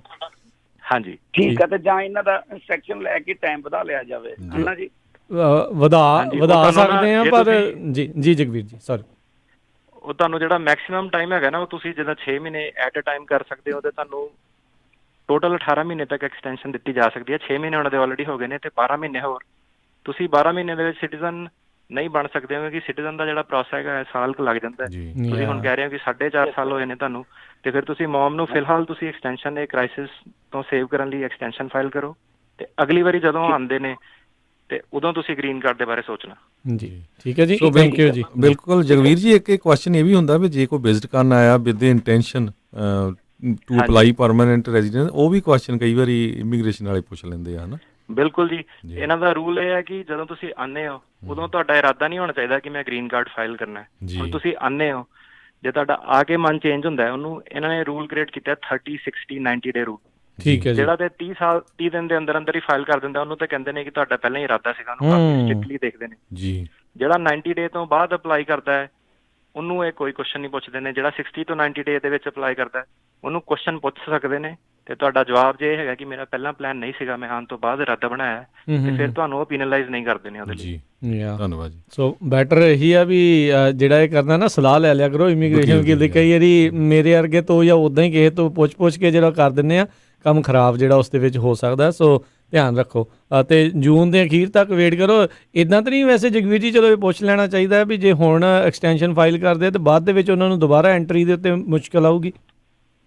ਨਹੀਂ ਭਾਜੀ, ਇੱਦਾਂ ਕੁਛ ਨਹੀਂ, ਇੱਦਾਂ ਦਾ ਕੋਈ ਨਹੀਂ ਆ ਜੀ। ਅਗਲੇ ਕਾਲਰ ਨੇ ਆਪਣੇ ਨਾਲ ਜੁੜੇ ਹਰਜਿੰਦਰ ਜੀ, ਸਤਿ ਸ਼੍ਰੀ ਅਕਾਲ। ਹੈਲੋ, ਹਾਂਜੀ ਸਤਿ ਸ਼੍ਰੀ ਅਕਾਲ ਭਾਜੀ। ਸਤਿ ਸ਼੍ਰੀ ਅਕਾਲ ਜੀ। ਸਤਿ ਸ਼੍ਰੀ ਅਕਾਲ ਜੀ। ਹਾਂਜੀ ਭਾਜੀ, ਮੇਰਾ ਨਾ 28 ਫਰਵਰੀ ਨੂੰ ਸੀਗਾ ਸਿਟੀਜ਼ਨਸ਼ਿਪ ਦਾ ਟੈਸਟ, ਉਹ ਪਾਸ ਹੋ ਗਿਆ ਸੀ, ਤੇ ਬਾਅਦ 'ਚ ਉਹਨਾਂ ਦਾ ਓਥ ਸੈਰੇਮਨੀ ਲਈ ਆਇਆ ਸੀ ਲੈਟਰ ਸਕੈਜੂਅਲ ਦਾ 24 ਮਾਰਚ ਨੂੰ, ਤਾਂ ਬਾਅਦ ਵਿੱਚ ਲੈਟਰ ਇੱਕ ਹੋਰ ਆ ਗਿਆ ਸੀ ਡੀ ਸਕੈਜੂਅਲ ਦਾ, ਉਹਨਾਂ ਨੇ ਕੈਂਸਲ ਕਰ ਦਿੱਤੀਆਂ ਸੀ। ਤੇ ਹੁਣ ਮੈਨੂੰ ਮੈਂ ਇਹ ਪੁੱਛਣਾ ਸੀ ਜਸਟ ਕਿ ਮੇਰਾ ਆਫੀਸ਼ੀਅਲੀ ਸਟੇਟਸ ਕੀ ਆ, ਮਤਲਬ ਮੈਂ still PR green card holder citizen ਆ? ਭਾਜੀ ਤੁਸੀਂ ਗ੍ਰੀਨ ਕਾਰਡ ਹੋਲਡਰ ਹੀ ਹੋ, ਜਦ ਤੱਕ ਤੁਸੀਂ ਪੂਰੀ ਓਥ ਨਹੀਂ ਚੱਕਦੇ, ਤੁਸੀਂ ਸਿਟੀਜ਼ਨ ਨਹੀਂ ਬਣਦੇ ਹੋ ਜਦ ਤੱਕ ਤੁਹਾਨੂੰ ਸਰਟੀਫਿਕੇਟ ਨਹੀਂ ਦਿੰਦੇ ਨੇ ਜੀ। ਤੇ ਜਿਹੜਾ ਤੁਹਾਡਾ ਗ੍ਰੀਨ ਕਾਰਡ ਹੁੰਦਾ, ਜਦ ਤੱਕ ਤੁਸੀਂ US 'ਚ ਹੋ, ਭਾਵੇਂ ਤੁਸੀਂ ਰਿਨਿਊ ਕਰਾਇਆ ਨਹੀਂ ਕਰਾਇਆ, ਤੁਸੀਂ ਪਰਮਾਨੈਂਟ ਰੈਜ਼ੀਡੈਂਟ ਹੀ ਕਹਾਉਂਦੇ ਹੋ ਜੀ। ਓਕੇ ਠੀਕ ਹੈ ਭਾਜੀ। ਇੱਕ ਕੁਐਸਚਨ ਹੋਰ ਸੀ ਵੀ ਜਿੱਦਾਂ ਪਹਿਲੇ ਕਾਲਰ ਨੇ ਪੁੱਛਿਆ ਵੀ ਜਿਹੜਾ ਪੇਰੈਂਟਸ ਦਾ ਆ ਉਹ ਇੱਥੋਂ ਜੇ ਉਹਨਾਂ ਨੂੰ ਇੱਥੇ ਵਿਜ਼ਟਰ ਵੀਜ਼ੇ ਤੇ ਬੁਲਾ ਕੇ ਇੱਥੇ ਜਿੱਦਾਂ ਉਹ ਅਪਲਾਈ ਹੁੰਦਾ ਉਹਦਾ ਕਿੰਨਾ ਟਾਈਮ ਲੱਗਦਾ ਤੇ ਜਾਂ ਫਿਰ ਇੰਡੀਆ ਤੋਂ ਹੀ ਉਹ ਠੀਕ ਰਹਿੰਦਾ ਕਿ ਪਹਿਲਾਂ ਤਾਂ ਪਟੀਸ਼ਨ ਪਾਈਏ? ਭਾਜੀ ਦੋ ਤਰੀਕੇ ਨੇ। ਜੇ ਤਾਂ ਪੇਰੈਂਟਸ ਪਹਿਲਾਂ ਇੱਥੇ ਆਉਂਦੇ ਨੇ, ਪਹਿਲਾ ਰੂਲ ਤੇ ਤੁਹਾਨੂੰ ਮੈਂ ਦੱਸਿਆ ਕਿ 90 ਦਿਨ ਦੇ ਅੰਦਰ ਜੇ ਤੁਸੀਂ ਫਾਈਲ ਕਰਦੇ ਹੋ ਤੁਹਾਡੇ ਤੇ ਸਵਾਲ ਉੱਠ ਸਕਦੇ ਨੇ। ਜੇ ਤੁਸੀਂ 90 ਦਿਨ ਤੋਂ ਬਾਅਦ ਫਾਈਲ ਕਰਦੇ ਹੋ ਜੀ, ਦੋ ਤਰੀਕੇ ਹੈ। ਕਈਆਂ ਦੇ ਉਹ ਬਿਨਾਂ ਜੇ ਬਰਥ ਸਰਟੀਫਿਕੇਟ ਜਾਂ ਨੋਨ ਅਵੇਲੇਬਿਲਿਟੀ ਲੈਟਰ ਜਾਂ ਪ੍ਰੂਫ ਹੈਗਾ, ਸਾਰੇ ਡਾਕੂਮੈਂਟਸ ਪੂਰੇ ਹੁੰਦੇ ਨੇ। ਆਪਾਂ ਦੇਖਿਆ ਕਿ 6 ਮਹੀਨੇ ਦੇ ਵਿੱਚ ਵੀ ਗ੍ਰੀਨ ਕਾਰਡ ਅਪਰੂਵ ਹੋ ਜਾਂਦਾ ਬਿਨਾਂ ਇੰਟਰਵਿਊ ਤੋਂ। ਕਈ ਕੇਸਿਸ ਹੈਗੇ ਨੇ ਉਹਨਾਂ ਨੂੰ ਸਾਲ ਤੋਂ 1.5 ਸਾਲ ਤੱਕ ਲੱਗ ਸਕਦਾ ਹੈ, ਸਪੈਸ਼ਲੀ ਉਹ ਇੰਟਰਵਿਊ ਵੀ ਕਰ ਸਕਦੇ ਨੇ। ਤੇ ਕੁਛ ਇੱਕ ਪਰਸੈਂਟੇਜ ਕੇਸ 6 ਮਹੀਨੇ ਤੱਕ ਅਪਰੂਵ ਹੋ ਜਾਂਦੇ ਨੇ। ਮੋਸਟਲੀ ਜਿਹੜੇ ਕੇਸ ਹੈਗੇ ਨੇ ਉਹ ਸਾਲ ਕੁ ਲੱਗ ਜਾਂਦਾ ਉਹਨਾਂ ਨੂੰ ਜੀ। ਤੇ ਹੁਣ ਇਹਦੇ ਵਿੱਚ ਇਹ ਹੈ ਕਿ ਜਦੋਂ ਤੁਸੀਂ ਗ੍ਰੀਨ ਕਾਰਡ ਫਾਈਲ ਕਰਦੇ ਨੇ ਐਡਜਸਟਮੈਂਟ ਆਫ ਸਟੇਟਸ, ਤੁਹਾਨੂੰ 6 ਮਹੀਨੇ ਦੇ ਵਿੱਚ ਵਰਕ ਪਰਮਿਟ ਜਾਂ ਟਰੈਵਲ ਡਾਕੂਮੈਂਟ ਮਿਲਦਾ ਹੈ। ਉਹਨਾਂ ਤੁਸੀਂ ਅੰਦਰ ਬਾਹਰ ਆ ਜਾ ਸਕਦੇ ਹੋ, ਸੋਸ਼ਲ ਸਿਕਿਉਰਿਟੀ ਅਪਲਾਈ ਕਰ ਸਕਦੇ ਹੋ। ਤੇ ਫਿਰ ਜੇ ਇੱਥੇ ਆ ਕੇ ਅਪਲਾਈ ਕਰਦੇ ਨੇ ਉਹਦੇ ਵਿੱਚ ਇਹ ਹੈ ਕਿ ਪੇਰੈਂਟਸ ਤੁਹਾਡੇ ਨਾਲ ਹੋ ਜਾਂਦੇ ਆ, ਟਰੈਵਲ ਦੀ ਕੋਈ ਰਿਸਟ੍ਰਿਕਸ਼ਨ ਨਹੀਂ ਹੁੰਦੀ ਹੈ। ਤੇ ਫਿਰ ਇਹ ਵੇਟਿੰਗ ਗੇਮ ਹੈ। ਜੇ ਤੁਸੀਂ ਬਾਹਰ ਅਪਲਾਈ ਕਰਦੇ ਹੋ ਉਹਨੂੰ ਸਿੱਧਾ 1.5 ਸਾਲ ਲੱਗਦਾ ਹੀ ਲੱਗਦਾ। ਪਹਿਲਾਂ ਆਪਾਂ ਇੱਥੇ ਫਾਈਲ ਕਰਦੇ ਹਾਂ, ਫਿਰ ਫਾਈਲ ਜਾਂਦੀ ਹੈ NVC ਦੇ ਥਰੂ ਕੌਂਸੂਲੇਟ ਦੇ ਕੋਲ, ਤੇ ਫਿਰ ਕੌਂਸੂਲੇਟ ਅੱਗੇ ਆਪਣੀ ਇੰਟਰਵਿਊ ਵਗੈਰਾ ਕਰਦਾ ਹੈ। ਤੇ ਉਹਦੇ ਵਿੱਚ ਫਿਰ ਇਹ ਹੋ ਜਾਂਦਾ ਕਈ ਵਾਰੀ ਜਿਹੜਾ ਟੂਰਿਸਟ ਵੀਜ਼ਾ ਹੈਗਾ ਜਿਨ੍ਹਾਂ ਦੇ ਕੋਲ, ਜਦੋਂ ਤੁਸੀਂ ਗ੍ਰੀਨ ਕਾਰਡ ਫਾਈਲ ਕਰ ਦਿੰਦੇ ਹੋ ਤੇ ਕਈ ਵਾਰੀ ਉਹ ਤੁਹਾਨੂੰ ਵਾਪਸ ਟੂਰਿਸਟ ਵੀਜ਼ੇ ਤੇ ਐਂਟਰੀ ਨਹੀਂ ਕਰਨ ਦਿੰਦੇ। ਫਿਰ ਤੁਹਾਨੂੰ 1.5 ਸਾਲ ਪੂਰੀ ਵੇਟ ਕਰਨੀ ਪਏਗੀ ਬਾਹਰ। ਜੀ, ਥੈਂਕ ਯੂ ਜੀ, ਥੈਂਕ ਯੂ ਜੀ। ਅਗਲੇ ਕਾਲਰ ਆਪਣੇ ਜੁੜੇ ਨੇ ਮਨਪ੍ਰੀਤ। ਸਤਿ ਸ਼੍ਰੀ ਅਕਾਲ ਹਾਂਜੀ, ਸਤਿ ਸ਼੍ਰੀ ਅਕਾਲ ਜੀ। ਮੇਰਾ ਕੁਐਸਚਨ ਇਹ ਆ, ਮੇਰੇ ਨਾ ਪੇਰੈਂਟਸ ਤੇ ਆਏ ਹੋਏ ਨੇ ਵਿਜ਼ਟਰ ਵੀਜ਼ਾ ਤੇ।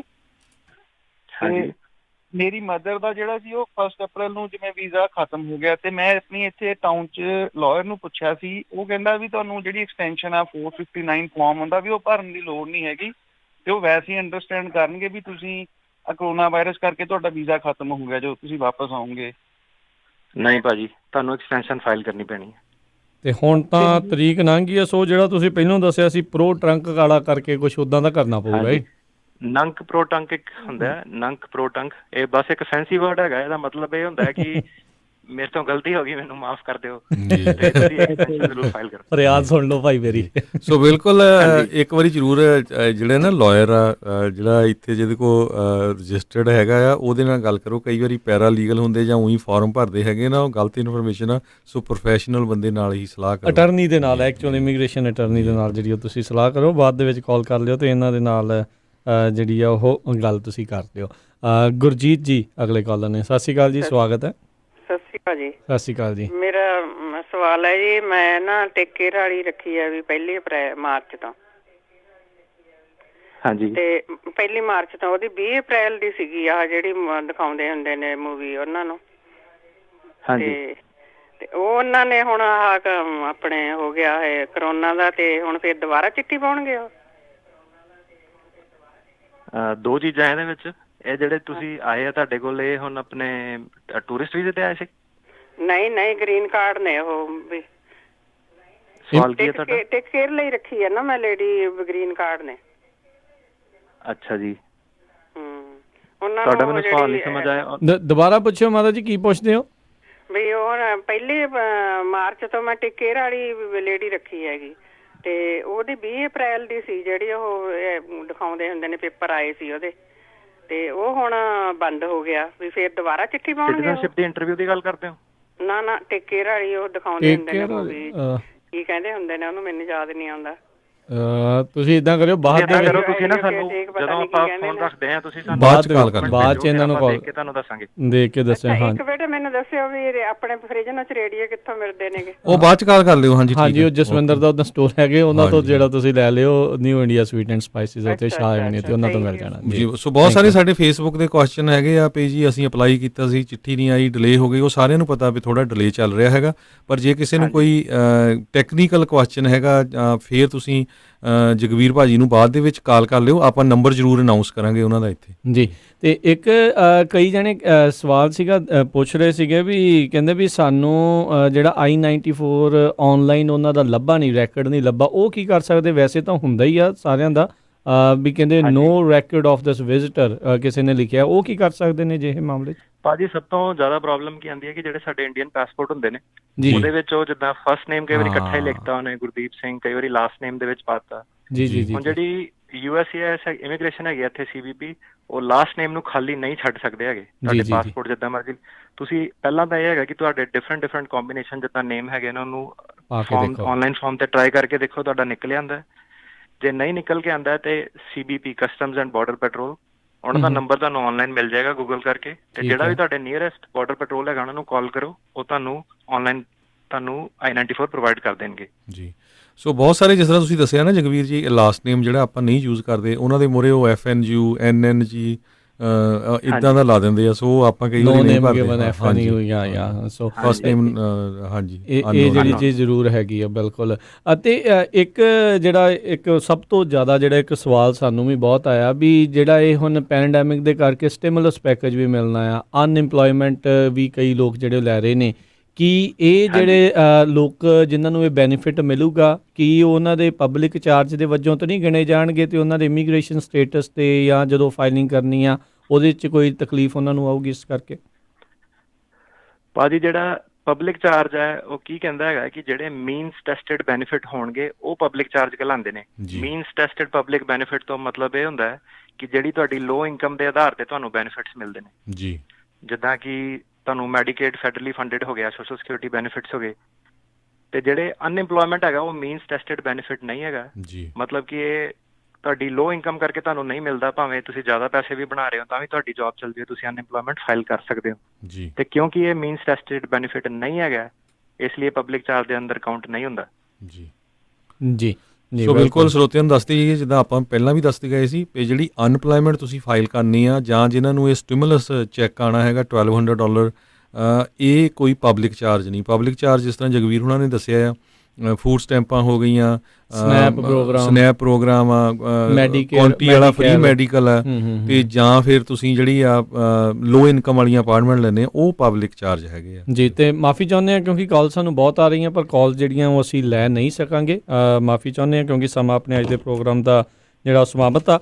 ਤੇ ਜੇ ਤੁਹਾਡਾ ਕੋਈ ਸਵਾਲ ਹੈਗਾ ਤੇ ਤੁਸੀਂ ਜਗਵੀਰ ਸਿੰਘ ਜੀ ਨੂੰ ਪੁੱਛਣਾ ਚਾਹੁੰਦੇ ਹੋ ਤੇ ਇਹਨਾਂ ਨੂੰ ਤੁਸੀਂ ਕਾਲ ਕਰ ਸਕਦੇ ਹੋ 4157157790 415 715 7790 ਦੇ ਉੱਤੇ। ਸੋ ਇਹਨਾਂ ਨੂੰ ਪਲੀਜ਼ ਕਾਲ ਕਰਕੇ ਆਪਣੀ ਜਿਹੜਾ ਤੁਸੀਂ ਸਵਾਲ ਜਿਹੜੇ ਪੁੱਛ ਲਓ, ਚਾਹੇ ਕੋਈ ਸਿੱਧਾ ਹੈ ਤੇ ਚਾਹੇ ਕੋਈ ਟੇਢਾ ਆ, ਅਤੇ ਕਿਉਂਕਿ ਹਰ ਇੱਕ ਦੀ ਸਰਕਮਸਟਾਂਸ ਵੱਖੋ ਵੱਖਰੇ ਹੁੰਦੇ ਨੇ। ਸੋ ਆਪਣੀ ਜਿਹੜੀ ਮਹਾਰਤ ਦੇ ਹਿਸਾਬ ਦੇ ਨਾਲ ਜਿਹੜੇ ਉਹ ਤੁਹਾਨੂੰ ਉਸ ਦਾ ਜਿਹੜਾ ਰਿਪਲਾਈ ਉਹ ਕਰਨਗੇ। ਸੋ ਸਾਨੂੰ ਪਤਾ ਬਹੁਤ ਸਾਰੇ ਸਰੋਤੇ ਕਾਲ ਕਰਨਗੇ, ਸੋ ਪਲੀਜ਼ ਇੱਕੋ ਦਮ ਨਾ ਕਾਲ ਕਰਿਓ, ਸਾਰਾ ਦਿਨ ਉਹ ਵਿਹਲੇ ਹੀ, ਅੱਜ ਛੁੱਟੀ ਆ, ਤੇ ਜਿੱਲੇ ਮਰਜ਼ੀ ਕਾਲ ਕਰ ਲਿਓ। ਨੰਬਰ ਅਸੀਂ ਅਨਾਉਂਸ ਕਰਤਾ, ਆਪਾਂ ਫੇਸਬੁੱਕ ਤੇ ਵੀ ਪਾ ਦਾਂਗੇ ਨੰਬਰ ਜੀ। ਤੇ ਜਗਵੀਰ ਜੀ ਬਹੁਤ ਬਹੁਤ ਤੁਹਾਡਾ ਥੈਂਕ ਯੂ, ਬਹੁਤ ਬਹੁਤ ਤੁਸੀਂ ਧੰਨਵਾਦ ਤੁਹਾਡਾ ਕਰਦੇ ਹਾਂ, ਕਿਉਂਕਿ ਅਜਿਹੇ ਸਥਿਤੀ ਦੇ ਵਿੱਚ ਬਹੁਤ ਸਾਰੇ ਲੋਕ ਘਬਰਾਏ ਨੇ, ਬਹੁਤ ਸਾਰੇ ਜਿਹੜੇ ਸਰੋਤਿਆਂ ਦੇ ਜਿਹੜੇ ਸਵਾਲ ਸੀ। ਸੋ ਟਰਾਈ ਕੀਤੀ ਅਸੀਂ ਵੱਧ ਤੋਂ ਵੱਧ ਕਾਲਜ ਵੀ ਲੈ ਸਕੀਏ, ਵੱਧ ਤੋਂ ਵੱਧ ਸਵਾਲ ਵੀ ਪੁੱਛ ਸਕੀਏ, ਤੁਸੀਂ ਉਹਨਾਂ ਸਾਰਿਆਂ ਦੇ ਜਵਾਬ ਦਿੱਤੇ, ਬੜੀ ਮਿਹਰਬਾਨੀ। ਧੰਨਵਾਦ ਜਗਵੀਰ ਜੀ, ਸਤਿ ਸ਼੍ਰੀ ਅਕਾਲ। ਵੈਲਕਮ ਭਾਜੀ, thank you for giving me the opportunity. Thank you ਜੀ, ਸਤਿ ਸ਼੍ਰੀ ਅਕਾਲ ਜੀ, ਬਾਏ ਜੀ। ਸੋ ਇਹ ਸੀਗੇ Jagveer Singh ji, attorney, immigration attorney, ਜਿਨ੍ਹਾਂ ਦੇ ਨਾਲ ਆਪਾਂ ਜਿਹੜੀ ਉਹ ਗੱਲਬਾਤ ਆ ਉਹ ਕਰ ਰਹੇ ਸੀਗੇ।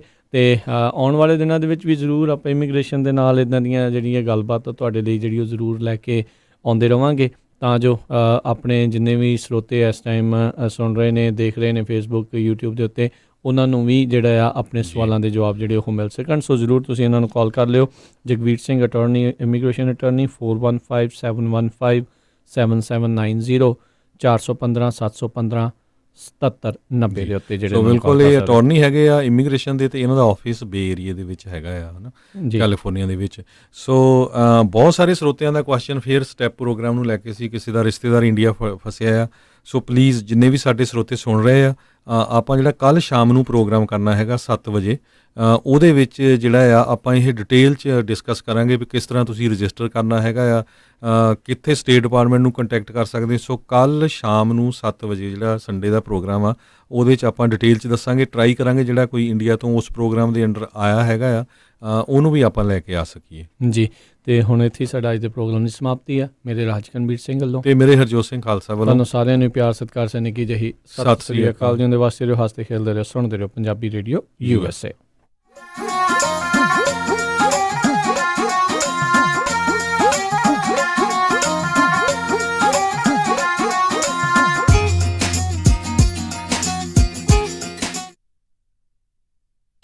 ਤੁਸੀਂ ਸੁਣ ਰਹੇ ਹੋ KOBO ਯੂਬਾ ਸਿਟੀ 1450 AM